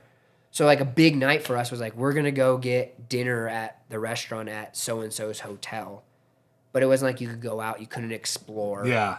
There's so no fun, no real fun being had, Yeah, and it was like, food was like, all right. Like they had a wide variety. Breakfast was okay, but it was like a Chinese twist on everything. So like the pasta, like you can't really mess up pasta, but it still was like, it wasn't great. Yeah, it was all right. But I would say the volunteers in Beijing made Beijing the best. You walk in, they're so happy, waving, hi, and just like so happy. And they were sleeping in some crap conditions. Like they were getting tested every day, multiple people to a room, like crammed in, and they probably had to be so happy all the time, or who knows what would happen. But they made that Olympic experience great. Like they were every time, so happy, smiling. And I'm talking, you go in there at the cafeteria at 1 a.m, 7 a.m, it doesn't matter. They were happy every single time. That's pretty cool. The people you probably get to meet in those events is probably cool too. I think, like other countries. And I think what was cool is like we got really tight in Vancouver with like the women's hockey team, and I'm still talk to some of them, but it's just cool to see the other Olympians. It's cool to go watch the events, and like it just brings a different like cheering for them. It's like kind of a difference than like me watching a normal game on TV. Yeah. Like it's a little prideful. I got to go to USA Canada hockey, that was the one we won because we won the normal game, not the finals that year. And that was crazy because Canadians are nuts, and they was like trying to get up in my face like after we won. I didn't even say anything just because I was always said because I was with one of our athlete reps who's a big guy, but I'm like, we win and we suck, we lose and we suck, we just suck like from Canada. You guys suck. We won. You guys suck. It's like okay, like I don't know, but I think they that don't was mess around when it comes to hockey. Yeah, they take that shit so serious. It's wild. But like I think for me at the end of the day, it was just like being from Ohio, coming from a place that didn't have mountains, didn't have a half pipe, going to the Olympics and representing like the U.S. And then now I compete for Italy now, so representing Italy at the last one, being able to do it for my obviously being American, but then doing it for my dad's heritage and my grandma who's from Italy and that side of the family. I think it's just like the whole thing of like that's really cool. I didn't know that. I didn't know that you did that. Yeah, so it's been it's cool been as a hell. long process. How were you able to do that? Like how did that work? So that was a long so I wanted to do this before 2018, but it didn't work out because it's so much paperwork. Like my grandma, like when she came over, naturalization, great-grandfather snuck over, different name spelling, different birthdays for different people. How are you proving them the same? Oh, you need this form from New York. You have to get an attorney to sue the state of New York to just give you this piece of paper. Then to go to, and I'm thinking, well, my grandma's from Italy. It's going to be easy. And then it's like 2-year wait list to get into San Francisco. I got in earlier. I'm giving you this really abridged version. It took me from 2016 I started till 2020, I think is when I got my citizenship.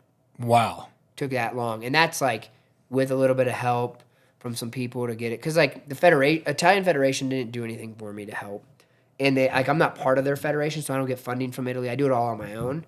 So for me, I always tell people like, it truly was like my dad and I would throw out wild ideas, see what sticks. I mean, it could be crazy stuff. And one of them was like just how cool it would be to represent, both countries. If you have a career that is that long to be able to do that. So that's why I wanted to do it for 2018. It just took time, and now it's this. So it literally wasn't even about snowboarding as much for me. Like, oh, I want to go to another Olympics. I'm going to do this. It was like, it would be cool to honor both sides of my family and to have the opportunity to do both. Because at the end of the day, it doesn't matter to me as much as just the flag next to my name. Like, sponsors are the same. I train the same coach I always have had that I hire with the same people. I'm competing with the same people. It's just a flag. But for me, it was meant so much to my families on either one. So that's how it started. That's really cool, man. I didn't know that. That's so cool that you got to do that. I mean, how many people have gotten to do that? No, so right now I'd like to do one more because the next Olympics in 2026 is in Milan. Oh. So it'd be really sick to finish everything up. I mean, right now I've been doing it since I've been a pro snowboarder since I was like probably 16. I'm 35. Like oldest one that like I go to that's contests a long now. Career, man. It's funny when you meet like how many times I meet people that are literally they look like maybe a couple years ago and be like, oh man, I grew up watching you snowboard. Yeah. Like when I was little, I watched you all the time, and I'm like, thanks. I mean, I feel good, but I feel old as hell. Kids I compete with too, like I mean, they're 21, 22 years old. It's wild, but it's also kind of cool because you can see a lot of like I was the first person to do front double cork 1080 in a half pipe competition. Not the first one to do it, but first one in competition. Can you pull that up? And now it's like Milan Cortina 2026. It's going to be No, I want to see the front. What is it? Front double cork 1080. That's like a basic trick now. That's what I'm saying. It's like it's crazy to see tricks that you were kind of at the forefront of doing, and now it's just like, I mean, there's like 14-year-olds that are trying it now. Which is wild. Yeah. That's what we have a cabin that's like just south of Breckenridge. So we go, that's like our home resort. Yeah. And you see these kids sending it off of those what do you call those things? Just the regular jump. Like there's 3 of them in a row. The triple line. Yeah, the triple line. Yeah. Yeah, you see them, I mean, these like 11, 12-year-old kids just sending it. And I'm like, holy. Well, now, I mean, there's so many training aids now, too. So for slopestyle, you have the airbags, right? Yeah. Like, they have jump bags. So they'll be big ass ones, and I'm talking like not many resorts have them. Mammoth has one. Some places, I mean, it's like the deck, and then it rolls down, and it's a giant airbag, so you can land and ride it, but you fall, it's fine. But now they have the dry slope into that, which is really big in Japan. They have one in Utah, I think, as well. But it's like it's a dry slope, so it's like spongy, kind of carpet, kind of like plastic bristles are sticking up, and you can ride that and then hit a jump and land in a jump airbag. So you can do that, and there's just little sprinklers that will come up, and that's what these Japanese kids are doing, and a lot of these young kids are doing it. What are you pulling up? There's sound coming out of here. But anyway, so like it's wild now, and So like I was wondering about that, the dry takeoff. yeah, so it's really so actually What does that look like? there's one resort in the U.S. that has it. It's called it's at Liberty University. Oh, okay. I'm brain farting the name, but it's at Liberty, so they're the only ones that have it. In England, they have a lot of dry slopes, but the dry slope jump to airbag landing is really popular now. It's weird to walk on because it's like it's kind of like spongy, but it's like firm plastic bristles that are just sticking So up. you can dig an edge into it? Yeah, I got wrecked because it's really weird to like if you pre-spin, you almost want to go more flat base, but once you figure out how to do it and get comfortable, like yeah, you can do everything off a jump. They have quarter pipes. You just see the jumps more, but like Japan has like that's where there's like so many people go and train. That's why they're so automatic because they just rep it. And they have like in Japan, they'll have like a park on that stuff too, right? Yeah. So Yeah. they'll train park on that. I've seen videos of Yeah, people training and then park on that. China has an indoor 22-foot half pipe, which is the only one in the world. But I think how they do it is it opens up the top and the bottom open up so they can push the snow in. It's not like they're making it like big snow at the mall in New York. They have an indoor slope there. Yeah. That's like they can make it in there. This is like brought in, but the pipe's been pretty good because I talked to a couple of Chinese snowboarders about it this summer, but it's like super expensive for like less than an hour, and it takes like 20-minute laps unless you hike. But I mean, to have an indoor half pipe now is going to be a game changer. The dry slope has changed the game in slope style. They used to make fun of us because we did doubles all the way down the half pipe. Oh, it's like gymnastics. Now they just flip until they hit the ground, flip until they hit the ground. I'm like, you guys are doing way more gymnastics-y stuff than we are. Oh, here we go. That's Sean doing it. So Sean had the foam pit. So that's in Silverton. So what they did is they built this in Silverton, and how they got the snow, it was made of all natural snow, but they blasted up above it and it avied down. So that's all from like a lot of it's from avalanche snow. That's how they built it.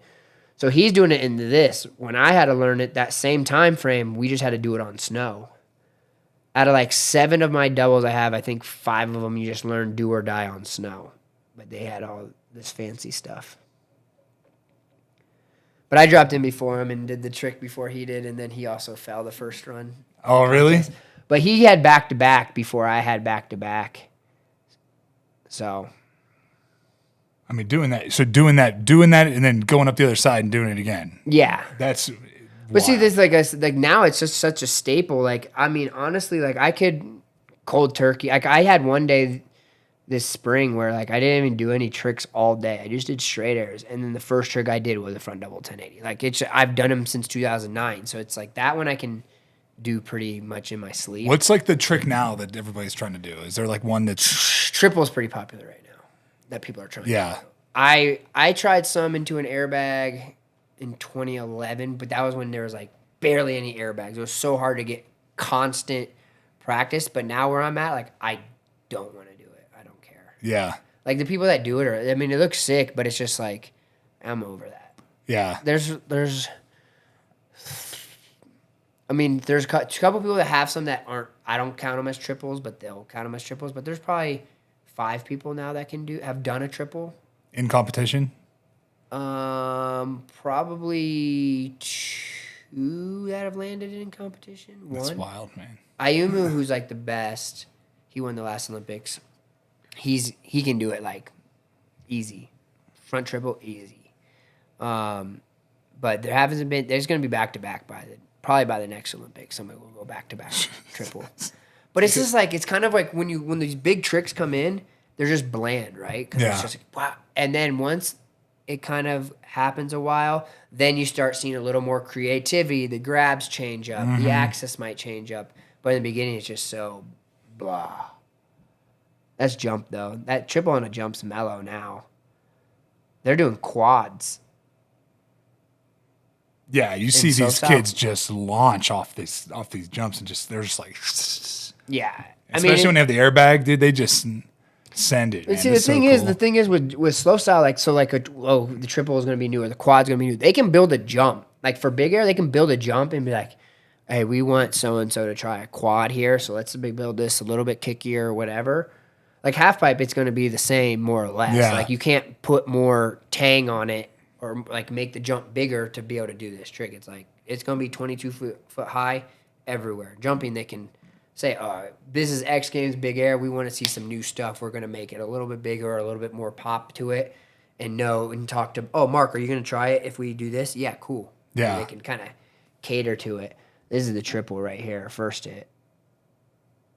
dude. He's just like so casual. That was so smooth. Too. He's got such insane. So that's cab double 14, which is the back-to-back double 14s are pretty popular. That's a double 12.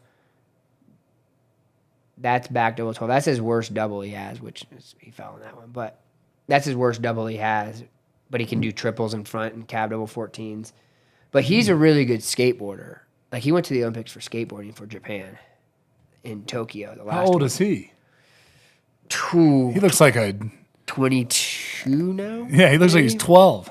Well, he's tiny. His snowboard, like I think his graphic says it's a 150, and I think it's actually like a 146. Oh wow. Like it's tiny. Yeah. He's got the. There's my board right there. There's one of my boards. That thing is huge. 195. I think it's Or is that just your? that's just my number. That's my football It number. would make sense if it was a 195. Though, I think it's too. a 188 or 189. Yeah, I was gonna say it's not too far off from Yeah. that. I haven't ridden that one yet. I was riding a Burton last year. Burton Never Custom. summer. Now I got a never summer. They got a I'm gonna bunch. ride that one this year. Yeah, you can ride a bunch of different. I mean, that's what's cool is now is like the shapes are all different. So you build we could say like a quiver. Yeah. Kind of like in surfing, you have all the different ones. So this is this was in Euro X. No, so this is back when like I was the first one to do 2 in a row or 3 in a row, 4 in a row, and then so that's front double 10. But see, I can whip him anywhere, anytime. That's the cab one. So that's just same forward and backwards. This is crazy. Yeah. So anyway, so like there's my dad and sister, mom. But yeah, so it's just like Is it that evolved. Aspen X Games? Yeah. I've been up there for that. What year was this one? That was a while. That was 2014. I think I was at that one. Yeah, really. I think I was 2014 was also like a great and also the worst year for me. It was either 14. Yeah, it was 2014. I went up there. Yeah. So I got second there. I think Snoop Dogg performed. It was probably I announced that I hosted X Games and competed at that one. Oh, that's cool. I think that was when I So what is that? That's what I wanted to talk to you about next. That kind of segues us right into what I want to talk about was because post career, right? For me, after coming out of football, I was like, I had a plan for what I wanted to do, and it was the hunting. I wanted to podcast. I wanted to hunt. I wanted to film my hunts. I'm a venture capitalist as well. I also have a lot of other investments. So it's like, what is your plan for coming out? Because sometimes people will hang around too long. Yeah. You know what I mean? And then it's like, now I'm just like beating myself up for no reason. So it's like, what are you chasing now? So for me, it's just like I still love to compete in snowboarding. Like I love the pressure of having to do it right then and there. I think it's kind of been hard to like change. Like I always go into it trying to win, right? But there's also a level of expectations. Like a lot of things have to go right. I have to be on some stuff that people have to be a little off. There's like some things, but I always go in wanting to win, but not as much. Like then I knew like I went through. I did 22 podiums out of 25 events. That was a 3-year span. That's huge. But then like it kind of goes into like 2014. I just couldn't get a score. I went from being like the hottest contest rider, being Sean, to not even getting better than fourth place and doing runs that nobody had ever done before and missed the Olympics in 2014 and then go and get second in X Games with the same riders doing a worse run, different judges, and then in 2014. So that was so I was pretty over in 2014 because I would have easily podiumed in Russia. Crappy pipe. I could do my run anywhere. The kid who won, I'd be there all year. I would have done well. So that was like gut punch. So I needed to take some time off. And then I realized like they already knew what I was going to do. Like Louie's going to come in. He's going to do this, this, and this. These many doubles. Like we had a time where my coach asked us, okay, why'd you give Louie this score to the judge? And he said, well, he did a back nine. We like his double chuck more. And it's like, but he didn't do a double chuck. You can't score him for not doing a trick that That's silly. he has. That doesn't make any sense. But it's a subjective sport. So that was hard. So then I kind of fell back a bit and then got back into it going into 2018, which I had my disc, my back, broke my back, all that stuff. But I've always done media as well. So I've always, I always use snowboarding as my driving force, as like I say, like the tree trunk. And then it's giving me opportunities, right? So I've done, I started with like ABC Family Switched when I was a young kid. Then it was like, Dancing with the Stars. Then it was ESPN The Body Issue. Then it was MTV The Challenge. Then it's like, hosting X Games. Then I've done some commentating for NBC when I, like 2015, 2016-ish time. Like I was doing a lot of events in Stanford for NBC calling the snowboard events. Easy, just sit in the booth, call them. Did stuff for Men's Health. Got top 50 fittest athletes in the world for Men's Health. So like always wanted to have, so when I was done snowboarding, I had this whole tree. Well, I feel like when COVID hit, a lot of the stuff, I was going to LA so much, trying to just stir up, do as much as I could, kind of stopped going. So then I'm like, I don't know what I want to do. And I have friends that are like, oh, you're going to make more money outside of snowboarding than you did in snowboarding.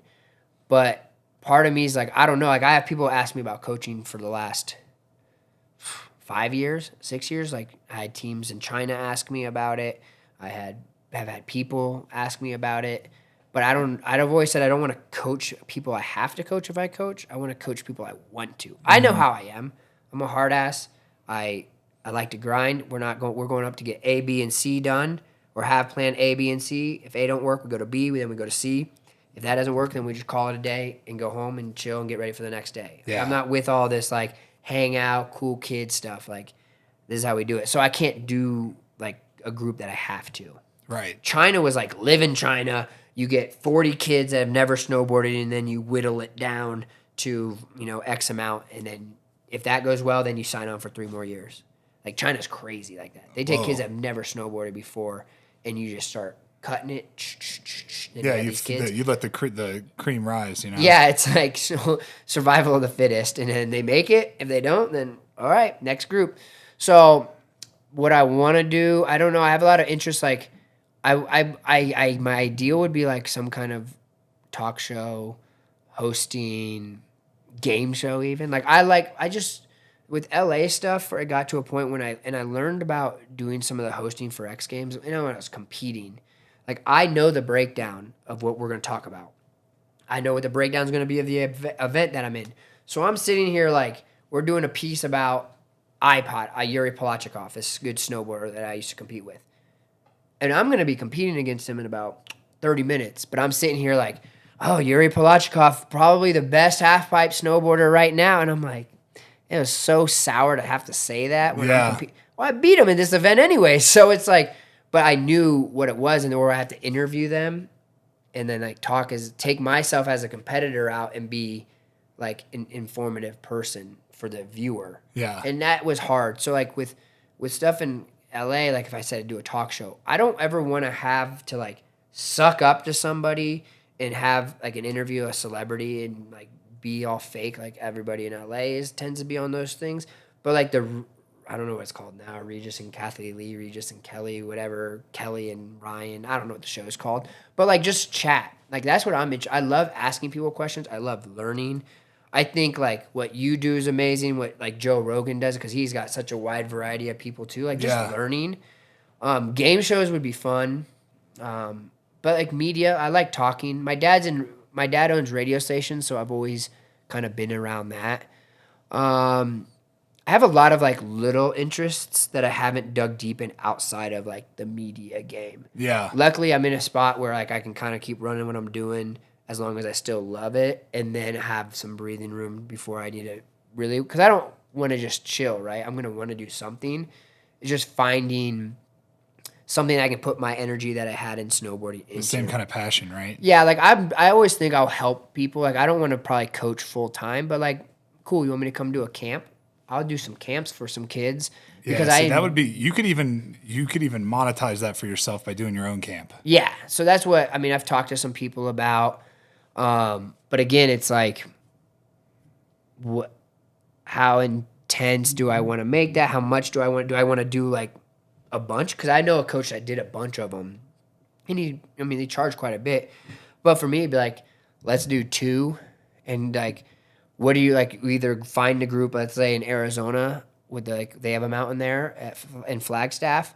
It's like, hey, let's do a camp and get you guys ready for nationals, or do it in Utah where I live, or do it in Colorado. But there's just so much in Colorado. But figure out like something unique. I would like to maybe do it with media, because in snowboarding, some of the kids have a hard time understanding that it's not just how good you are on your snowboard. Like you have to be able to talk. You're a pawn for companies. So like if you're not selling product, then you're not really going to be making money, because it's not a good investment for the brand. Right. But if you can move the needle, so like my dad did a good job of helping create my brand. So when I came to a contest, I didn't have to win, but I was always in the conversation to win. Sean always had where he had to win. If he got second, it was just as much talk about as if he got fifth, because it was Sean White. He's, child protege. I know there's not another one of him, but I was always just in the conversation. So I think that I knew going to the event, even if I fell, I was going to get TV time, because I could have a conversation. I could do an interview, but kids don't see that. In snowboarding, it's not always like cool to like think about that or practice that or train for that. Yeah, teaching kids how to. I always think about that too. With football players, I'm like, it helped me so much being able to conversate with the media. With reporters, because sometimes you look at them as like the enemy, because they're gonna, they're just trying to find trying to find stories on you and get clickbait and this and that. But if you learn how to work the system, you can use it to your benefit. Oh yeah, like if they ask you a question and they swerve it and then like hit your bullet points of something that you're working on or something positive you're doing, and then you're plugging another thing, or to people that you meet, and then it's all about your Rolodex, right? How many people did you meet from football that you might be involved with outside of football on some random stuff, whether it's even a friendship, networking, business thing, hanging out, just a new person. But it's like snowboarding's so not like it used to be party hard, snowboard hard, right? Then it got like I was going to the gym before like going to the gym was cool necessarily, and then now you start seeing people going to the gym, but it's still like they kind of make it a joke a little bit if you see them posting about it a lot of times. Like, you don't see, like, the grind. Like, you see them, like, maybe a group of them. It's kind of more fun, whatever. Yeah. But it's still, like, no one's, like, media training is kind of like, oh, media training. Oh, I got media training. But you're like, wait till you actually, if you have any little thing that you did wrong or something going on or somebody in your circle did wrong, you're going to wish you had media training, because they're going to get you to say something. Yeah, they're going to pry and ask questions and say things, and it's just I think that's cool, man. That's what I was thinking for you. I think you'd be great at I think you should start your own podcast. You know what I mean? Well, I bought a bunch of stuff. Like that would be, because you have access to so many guys, and that's where the value that I bring is I have access to people. Yeah. So I can get people to come and I could talk to them, and people can like listen, like people that listen to the show, one day I have a wounded veteran, the next day I have a snowboarder, and then I have a country artist, and I have a former Navy SEAL who's now a director. It's like all these different walks of life where it's like, oh, you can learn something from listening to, like, somebody's going to listen to this and be like, oh, I learned something. Well, that's it's the like, thing. oh, man, you can learn something from everybody. Like, well, people see snowboarders. It's the same thing with the NFL. People see us and they're like, oh, must be nice just to wake up on Sunday and make millions of dollars. It's like, dude, you don't know what went into this, And it's the same way with any sport, man. Like the grind and the pain that you go through just to do what you love. That's what it's about, man. Because a lot of guys, there's probably you go to that boarding school. There's probably so many talented kids there that just didn't have it mentally. Oh, for sure. They didn't want it bad enough. So like, well, that's a kid. Like we went to snowboard camp. My dad would go with me, right? And then we met a kid and his dad, and he was like in my age group every other year. But that's how I found out about USASA. Great organization, support it. It's grassroots. But that's how I started. It was because they have nationals every year at Copper, but they have regions. So I was in Snow, Ohio. But I learned about it from this kid. And this kid's dad would always say, like every summer, like, oh, to my dad, your son's going to make it. And my dad's like, your son's winning nationals. Like, Louie's in the middle of the pack. Like, I was middle of the pack until I got third. And then I went to boarding school and I won my first year. But other than that, middle of the pack. But he said, "Oh, your son's got it. Your son's got it." Meanwhile, his son's winning, and he didn't. He could just, I guess, could tell. I don't know what happened to him. He probably just didn't like it that much. He didn't love it. Didn't do it. And I know I've always kind of like what you're saying about having different people on is like I meet so many different athletes, and what can I take from them, right? Like I always like Apollo Ono is a good friend and a mentor of mine. And I look and like you read his books. He's a speed skater. Speed skater and snowboarding are very different. Yeah. But he's the most decorated U.S. Winter Olympian. So there is something that he does that I can take from and apply it to snowboarding. I don't know what it is. It might not be. It's a mentality thing. It could be a training tip or a way, mindset. And what he said that really helped me was like he talks about 0 regrets, right? So back to 2014, the hardest time because I honestly feel like I would have been easy podium. I quit drinking. I had one of the best trainers in the world in John Schaefer, who I met through Apollo. I changed everything, like how my body was built, everything, stronger than ever, runs never done. I didn't make it, right? It was snowboarding is subjective. I can look back and know that I have 0 regrets. Best shape of my life. I was focused. I worked my butt off. I have no regrets. And that's helped me and trust the bigger picture and all that stuff. But like the 0 regrets part that Apollo always talks about, and then really enjoying the journey rather than like where you're going, like enjoy how you got there. Yeah. Because at the end of the day, I love the grind. I hate going to the gym, but I love going to the gym. Exactly. And so I have friends, like I'm a diehard Buckeye. People hear that and they're like, what? That doesn't make any sense. It does. You trick yourself. It's almost like at first you're like, man, this sucks. But then you start to like embrace the suck, right? Yeah. You're like, I kind of like it now. And you get fired up and you're like, and especially when you're like struggling, your legs are shaking, you're like, screw you, like, and you do it. And it's like, you just beat that workout. Like, it's like a person. You're like, I just beat you. Like, I just did that. Okay. And I think, tell me if I'm wrong, but is it, for me, it's when I'm in a workout and I'm doing something that sucks and I want to quit. My mind is like, you need to stop and slow down or quit or stop. And I don't, and I push through that. It's like this endorphin drop. Oh, 100%. Like, and then when you finish the actual workout, you didn't miss a single rep and you didn't like cheat anything. You did it all right. It's like, it's the best feeling. Oh, and that's what I love the grind. So, like being a diehard Buckeye fan, I have friends at Ohio State, right? So, one of my friends, he's like, I guess he's considered the GM, Mark Pantoni, GM of Ohio State. So when I come back to Ohio, I love when he lets me come to practice. I haven't been to my dad has season tickets to the Buckeyes. I haven't been to a game I went to a bowl game a couple years ago, but I haven't been to a game in the Horseshoe in a long time because to me, I'd much rather go to practice because I like to see the process, see how they got to what you watch on Saturdays. Mm-hmm. And with musicians, I love going to the studio because I like they might be recording the same verse over and over and over and over, but it's to see how they got to that song you hear on the radio, like all that work they put in. Mm-hmm. Same thing for you. Like when you're at practice, like you're doing the same drill. I would love to watch because, yeah, it's the same thing over and over, but yeah, nobody else sees this work they're putting in. They see the final product on Sunday. They hear the final song on the radio, but to watch the work and the grind that went, like that's the coolest part to me. Yeah. I love that stuff. And it's because it's behind the scenes. You see like the air, oh, they're going to fix it, how they fixed it. Oh, they're struggling, how they persevere through it. Like, that's the stuff that I love. Yeah. It's hard in snowboarding sometimes being in it, like, to practice some of the tricks because of the risk factor. Like, I'm not going up there and, like, all right, I need to get a double 12 out of the way. I'm going to do 15 of them. Like, no, I'll do 1 or 2. Cool, got it still. I feel comfortable. I'm done. I feel like if you do more than... If you're getting into double digits of doing like one double, Like that's a lot of tricks, and the bigger the trick, it's just a risk factor. So it's hard in that. But I still like that. That's why I think coaching is somewhat fun too, because you get a different joy. It's hard because you're not in control, but you get a different joy of like telling them what to do. They listen, they go do it, and you're like, oh, you see like the whole process. It's like you get to live vicariously. Yeah.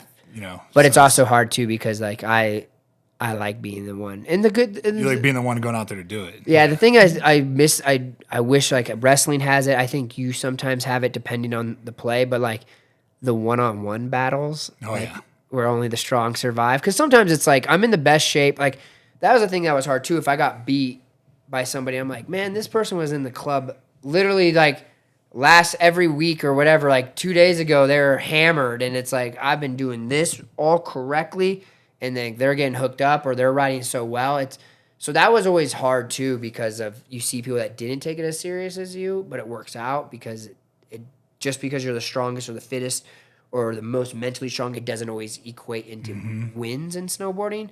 Whereas I feel like in football, like if somebody's like hungover, like it's gonna affect their play a little bit, maybe not, but like like fighting, anything like that, where it's just mano y mano, like you can kind of will it a little bit more sometimes. That was the different thing with football, was especially as a defensive lineman, because it's you and another guy across from you, and his job is to move you and stop you from getting to the ball, and my job is to get past him and get to the ball. Yeah. So it was like I have to create a whole new line of scrimmage, so I got to knock him back, and he's got his buddy that's going to try to help move me. So I got two guys that are just going to try to move me the whole game. Yeah. And it turns into this like, fuck you type of thing. Like, you're not fucking moving me. And it's like a mentality. And I would think about that while I trained. I'd be like, I would make up scenarios in my head, things that they were saying about me. I would go into a game, and they like, I'm so mad and angry at this person, and they don't even know why. And like they just are like, what the fuck is wrong with this guy? Because I'm thinking, convince yourself. Yeah. I've convinced myself that you've talked so much shit about me all week that now I'm gonna make you pay for it and regret all that. And then and it's funny because like sometimes offensive linemen would come up and try to be like friendly. Yeah. And I would be like, fuck you. Like, and they'd be like, what? Like, what? What's wrong with you? Yeah. What is wrong with you? But it was because they try to show like respect, like, hey man, like this and that. And I would just stare at them, like, and not say really anything. Especially early in my career, I just wouldn't say a word, and I would just stare at them, and they would just be like, "What the fuck is wrong with this guy's out of his mind?" So as I got older, though, I was like, I found ways to like switch that, turn that, like that switch would come on and off. So like during that like 6 seconds, I would have that switch on, and then I was able to kind of tone it back for a second, because I would just like. I would lose control sometimes and just start fucking trying to rip people's helmets off and like just go, because you just like you get into that rage. Yeah. So like once I was able to control it, though, it was like it became even more fun, because I could like get in it and get out of it, and then get in it and get out of it, and then it's crazy. Then you could go home. There was a time where you couldn't get out of it. I couldn't get out of it. I couldn't. I was stuck in it. Like I would have to go. I'd go to the bathroom and just fucking scream and yell at the mirror because I was so pissed and angry for no reason. Yeah. Like nothing happened. Like nothing happened to make me angry. I just was in like a fit of rage where I had to like, I could not wait to get off the field. Self-made too. Yeah. I couldn't wait to get off the field so I could go like rage out the bathroom for a minute and like get it out, because I couldn't do it on the field. It's a penalty. You know what I mean? Like you can't just start motherfucking the ref or throwing shit. Did you see, who was it that I think just said that they started playing against Troy Polamalu, and they're like, Troy, you hit like a bitch or something like that. And he was like, all right, God bless you. And they're like, I felt so bad after I said that. I never talked smack to him the rest of the time. Yeah. And then like Sean Merriman was telling me like some crazy stories about like Vrabel when Vrabel played, and like how crazy he was too, like just playing with the chaw in his mouth and just like spit everywhere. And it's just funny how like every player has like a different thing. And like for you, like you could manufacture the rage, and then you got to a point where you could turn it on and off, but how beneficial it was, but how crazy that, like you said, you convinced yourself that this person said this, this, and this to get you so mad and to be able to get the upper hand. Because it is, like I said, mano y mano. You're trying to get past him, and he's trying to stop you from getting past. Yeah, and it was fun. I loved it, but until I didn't, until it got to be like, it was my body was just breaking down, like Yeah. I just could not do enough to keep my body feeling good. And I was like, I wasn't able to play with my kids. And How long after you retired did you feel somewhat normal body-wise? oh, it's not never. No, I Yep. still don't feel normal. But you feel better than when you were playing? No.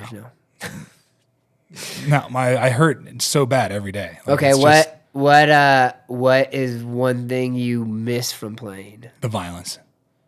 It's the violence. Like I You miss the think violence. you don't box or anything? I used to. I just, dude, I don't have the time.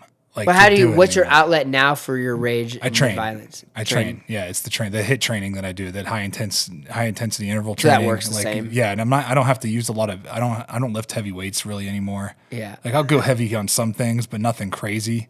Like I was doing crazy heavy pulls, like big 400-pound power cleans and stuff Yeah. like that, and then going out there and just like manhandling a grown man, like that's you don't get. Yeah. Like, that's what I miss. Yeah. Is doing that kind of stuff, but I get to like let it out in the gym. It's just exhausting. How much weight did you drop? Are you the same when you first? I'm played versus I'm now? only like 15, 20 pounds lighter. That's than not bad I at usually- all. Yeah. You look like Joe Thomas, and he's so much smaller Yeah. now than when he was playing. Yeah.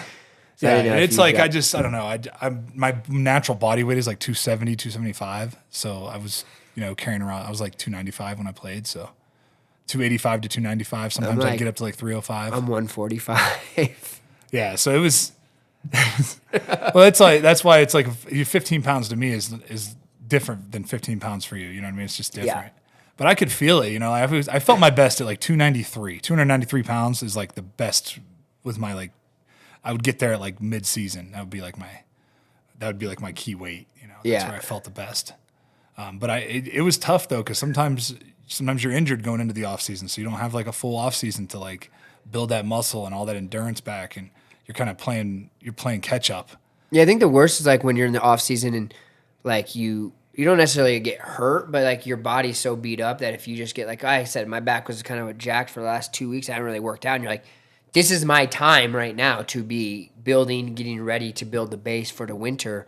Because in winter I'll do recovery stuff. I don't lift a lot. I go do recovery runs after riding, but I don't lift. Week of a contest, I don't do anything. You go flush your legs. Everything I build strength wise in preparation is now. So if that's where I get mentally screwed up. As I'm mentally screwed up in 3 areas, I would say eating, and that's not I have an eating disorder, but it's eating for what the work I'm about to do for workloads. So I go to my trainers. We go to breakfast. Let's say I'm like, John, what am I having? And he's like, okay, well, what do we have today? Oh, we have stairs, and then I have an interval, like stair workout and an interval. Okay, you're gonna get. It might be a pancake. It might be rye toast. It might be oatmeal. I don't know, with the 2 eggs. Because I've had it where I just have 2 eggs. Okay, then we go to after a workout. What am I having? All right, you're gonna have 2 chicken thighs, and tonight we're gonna have a sweet potato too. Because I don't do a lot of carbs.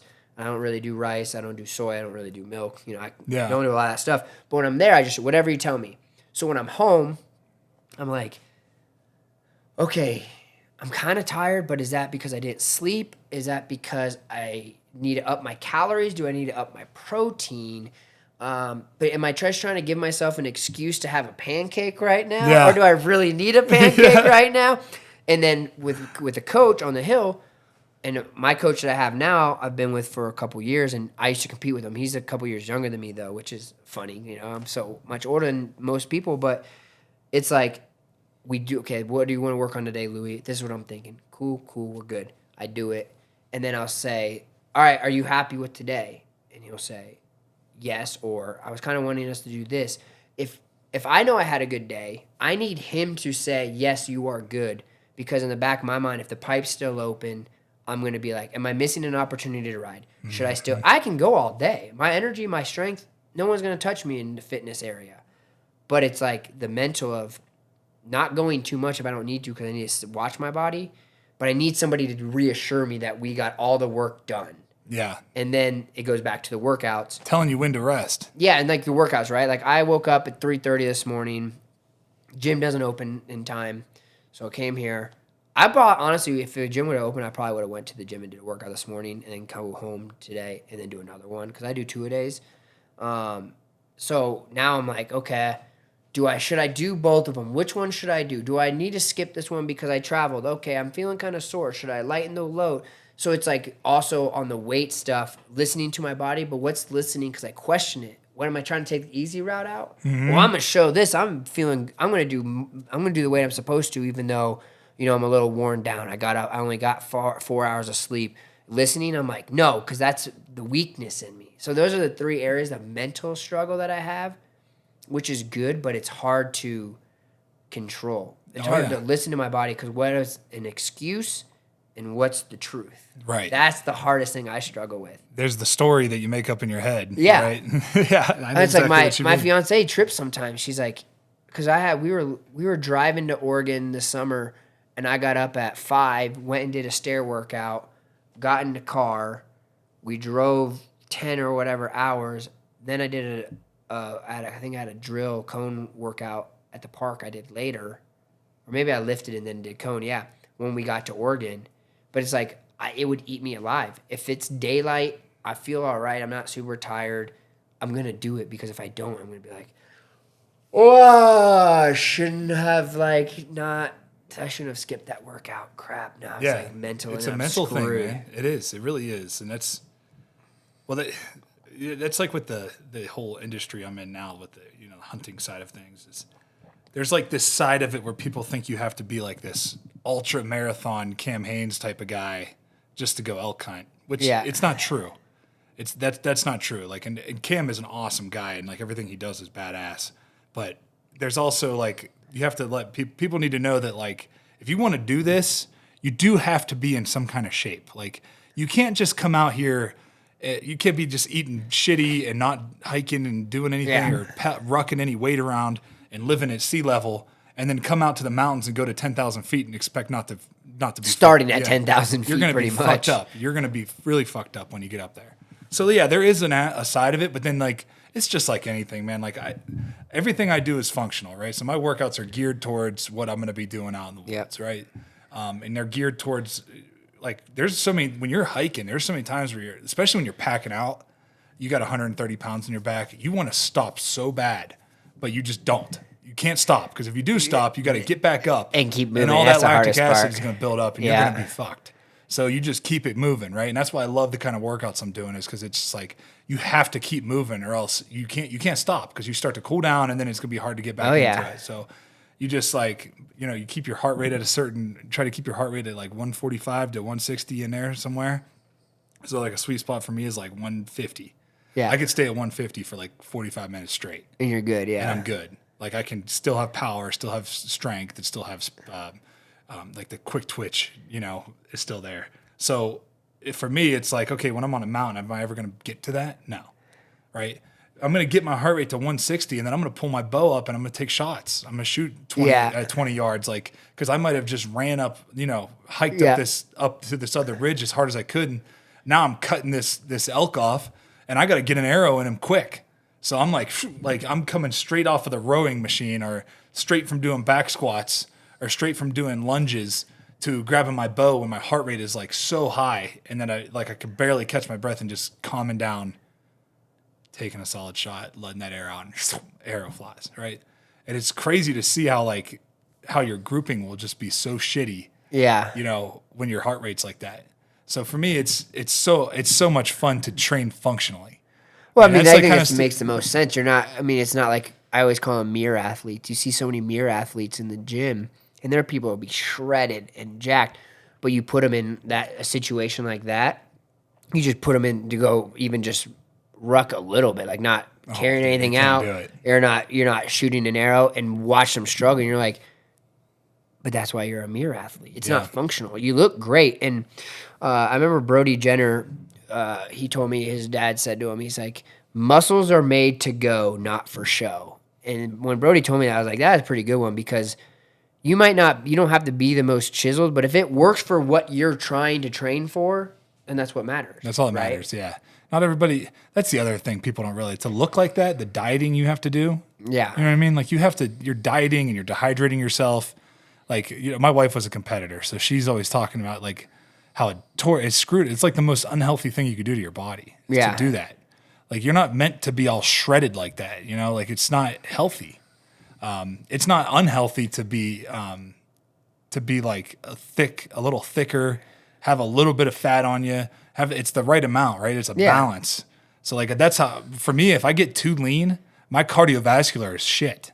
Yeah. It's just gone. Like it's not there. But if I can keep my body fat at like 16%, like that's a sweet spot for me. Like 16%, I feel really good. I have enough energy to get through things. I don't have to eat every 3 hours, Yeah, see, that's what I do. But see, I eat quite a bit, but for me, if I can lean out more in the summer, I will tend to lean out, kind of play around with different things. Going into the winter, I like to go in at a certain weight, try to maintain that, but I'm a little more lax because of the impact, the cold, everything like that. But mine is because I have to control I don't do any upper body. But people, when I lean out, people think I lift a lot of upper body. The only thing I do is I'm holding dumbbells a lot. Yeah. A lot of that's for core, but just stabilization. But because then when I land low, my chest doesn't collapse. My center of gravity is a lot lower. I would imagine that core is probably one of the most important. Yeah, but things. I don't do like crazy core workouts. Well, it's just so much of stabilization. Yeah, stuff. it's the transverse abdominal for muscles. sure. But yeah, like people will think like, oh, core, what you must do. Like I'm not doing like I maybe bunch of max toes out to 9 bars minutes and of core, max 9 minutes, and I do core. Well, go hold a 3 times plank. week. Go hold. Yeah. You ever heard of the McGill No. planks series? So this will be good for your back. So you hold a plank for 20 seconds as hard as you can, or 10 seconds on, 10 seconds off, and you do it for 5 rounds. You do front planks, side planks, and on both sides. 10 seconds on, 10 seconds off. So you're squeezing as hard as you can. You do that, and your transverse core will just like. I mean, that helped my neck and my back so much doing that. I did Pilates, this place called Bodyline in Beverly Hills. Like Red Bull set it up for my back. And that was like crazy too, because that's core that's like not like shredded core. It's like the core around your spine. It's that like deep core, you yeah. learn so much about that. And this lady, Maria, she's like worked with some big athletes, but it's in Beverly Hills. So there's a lot of, like I had private, so I never did a class. But like, it's crazy the workouts that I was doing with her. And I was like, never even knew what was going on. I just thought, you think core is so basic, black and white, but there's so much more to it. The one thing I want to try to do more too is primal movements. I always think about doing it, but I haven't done it. What about kettlebells? Have you played around with kettlebells at all? Yeah, I got some. My trainer just doesn't. Like, I'm so, I guess, brainwashed in a sense of what he does. So I have kettlebells. I've done some, but I don't do a lot of kettlebells. Yeah. See, if you like doing any kind of circuit training, kettlebells are great. Yeah, well, during And COVID, it's all it was the core. only weight I could find too. Yeah. So I did a lot with the kettlebells during COVID because like goblet squats, especially split jumps, and I like when you do like the hula hoop with it. I don't know what it's called. Yeah, So, the just in halos, between. the low halos. Yeah, you do like- the high halos. I like those ones. There's these ones that are called man makers, and it's so you got two. I use like 53-pound kettlebells when I do it, and I'll do so you do like a burpee with the kettlebell in your hand. You do a burpee, do a push up, a row with one arm, another push up, another row, then bring your feet back up, catch them and squat, and then press over your head, and then come down. Do it like doing those. Dude, it's like a full body functional, sure. like it's in my, I feel so, I'm exhausted when I get done with that. Like it just tears me up, man. But it's like the best cardio, like all around workout that you can get. I think, I don't know. It just, to me, Yeah. it's Well, I just mean, great. and And then burpees are doing swings are really good. Burpees suck. I hate Burpees are like crazy how much they smoke your legs. Even if you're like doing like those half-ass jumps with them. Yeah, I don't even jump anymore. Yeah, I'm just but like, it's your legs smoke. I was Yeah. doing like my sister's a trainer, so she kind of gave me some fun workouts during COVID to do. Fun, like for me, it was like, yeah, just unique ones. And we had like, one of them was like 100 push-ups, 100 sit-ups, 100 burpees with something else. I can't remember what it was. But then I was going to a track and I would run a mile in between every set. And I was getting crazy with it. yeah, But like that's intense. But like, yeah, but just doing like the burpees was like something I don't really do that much. And that one, I'm like, I don't even realize how much you smoke your legs doing it because you don't really feel like it's that. Well, much. and your shoulders get smoked and your Oh, triceps from pushing up, because you're going down, going Yeah. up, going down, going up. And it's just, as being a wrestler, just sprawling all the time was just yeah. like, it just reminds me of wrestling so much. And I'm like, fuck. Well, if you watch some people, I watch people do burpees at the gym because there's a lot of CrossFitters at my gym at home, and sometimes you can just see when people are struggling. I'm like, is that a burpee? Like they like jump and it's like they like lay and like roll back up. Yeah. I'm like, I feel like you should just take a second and get the good form burpee. You'll probably get more. That's out of what it I'm than- saying, than yeah. what you're doing right now. But Yeah, that's why I don't like doing straight CrossFit because I like to I'll do some things where I'm competing against myself in time, like I'm trying to get something done in a certain amount of time. But it's like I'm not going to sacrifice form. well, CrossFit though is just I was interested in that because it's like so many people. It's so big and like another competition. But it's so so many people blow your back and shoulders out because of the swinging. So my gym before they had the CrossFit put in, I have the video on my phone. I found it the other day too, and we had an upstairs where the treadmills were, and I'm doing a warm up, and there was the people that were doing like the swinging pull ups, and I didn't know. I mean, I didn't know what CrossFit was at the time, and I'm filming them because I was going to show my dad. I'm like, what is going on? These people are swinging into these pull ups. They're not even doing pull ups. Yeah. Then I find out that that's like CrossFit form for doing Yeah, that because stuff. they're trying to do everything a certain amount of reps in a certain amount of time. Yeah, they're trying and to I'm keep like, pace. But that's why people blow their back and shoulders out. Yep. But I do like some aspects of it, of course. But yeah, like my stuff is like I lift Monday, Friday, and I do stuff cone drills Monday and Friday. Then Tuesday, Wednesday, Thursday, I run every step, every other, every third. I do that twice with dumbbells. Drop it, get a different set. Do that twice, drop it, get the other heavy. Normally it's like maybe 20-pound difference. Then I'll do single leg hops up to like single, every other, every third, every fourth. And then if I do fifth, because right now I can't get to fifth one leg, I'll jump 4 and then quick and get the neuro response Yeah. to fifth. And then do double leg 4, 5, 6. I can get 6 stepping into it, but not standing. So if I'm just standing, I'll go 5 quick to 6 and then run 10 times at the end. And that's like my Monday or my Tuesday, and then I do a progressive interval. It can be from 6-minute interval to a 30-minute interval. Yeah. But it's all like start at 6 miles an hour and 8, and you're ending at 10 and 12. If the treadmill goes more, we go faster, but try to get the sprint. So there'll be times where I'm like at the end, it's made to fail. So I'll be holding on a pace and then just make sure I get the full sprint, but I don't step off. Yeah. But it sucks because it's made to fail. Yeah. So if I complete it without holding on, then that means I have to change the speeds and I'm going to fail again. So that's why I hate intervals. But it's 2% now. I had some that were at 15%, and that was a pain. And then I just got a treadmill from Nordic Track that goes to 40% incline. Oh, wow. So I'm real excited. I got to break it in a little bit more because it's pretty slick. But I'm excited for, like, honestly, to, like, put in some time, especially, like, in the fall, just, like, hiking on that thing. Because I love hiking a half pipe.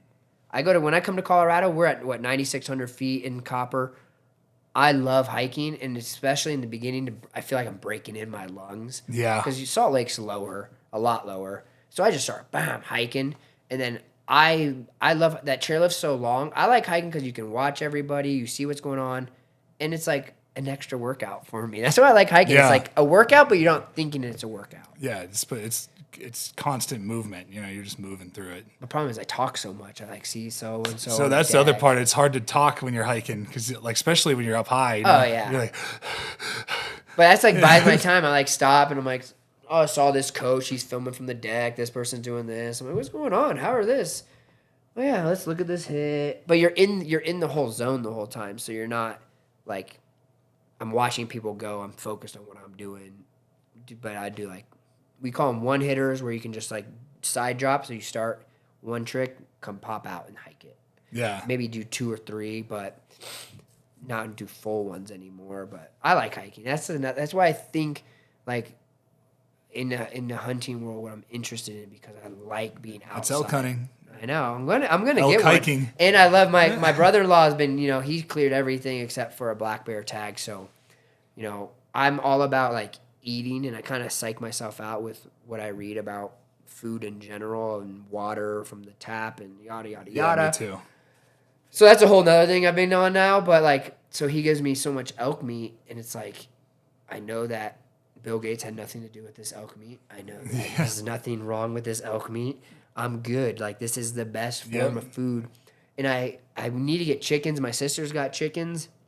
That's the other thing, because I eat so many eggs. Chicken and eggs are I'm big on. And I normally don't eat a lot of red meat, but I eat a lot of elk. But if I can get where I can get an animal and then just eat that, I'm good. You'll love it, dude. It's when you harvest your own animal, it's just fucking awesome. It's just a primal feeling. Yeah, that's spiritual almost. But well, shit, brother, we've been going for damn near 3 hours.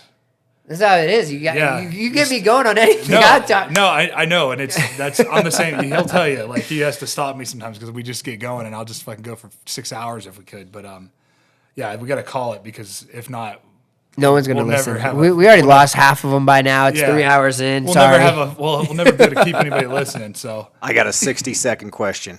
Answer: How crazy was the Olympic Village for you guys? Yeah, so everyone asks it. I would say we're talking about Vancouver, because they always ask, like, the question is always, oh, they give out condoms and this and this and this. But to me, I mean, it wasn't like wow. I was young. I was with my friends, and I went out with Lil Jon one night, and he was playing, and this guy came up to me.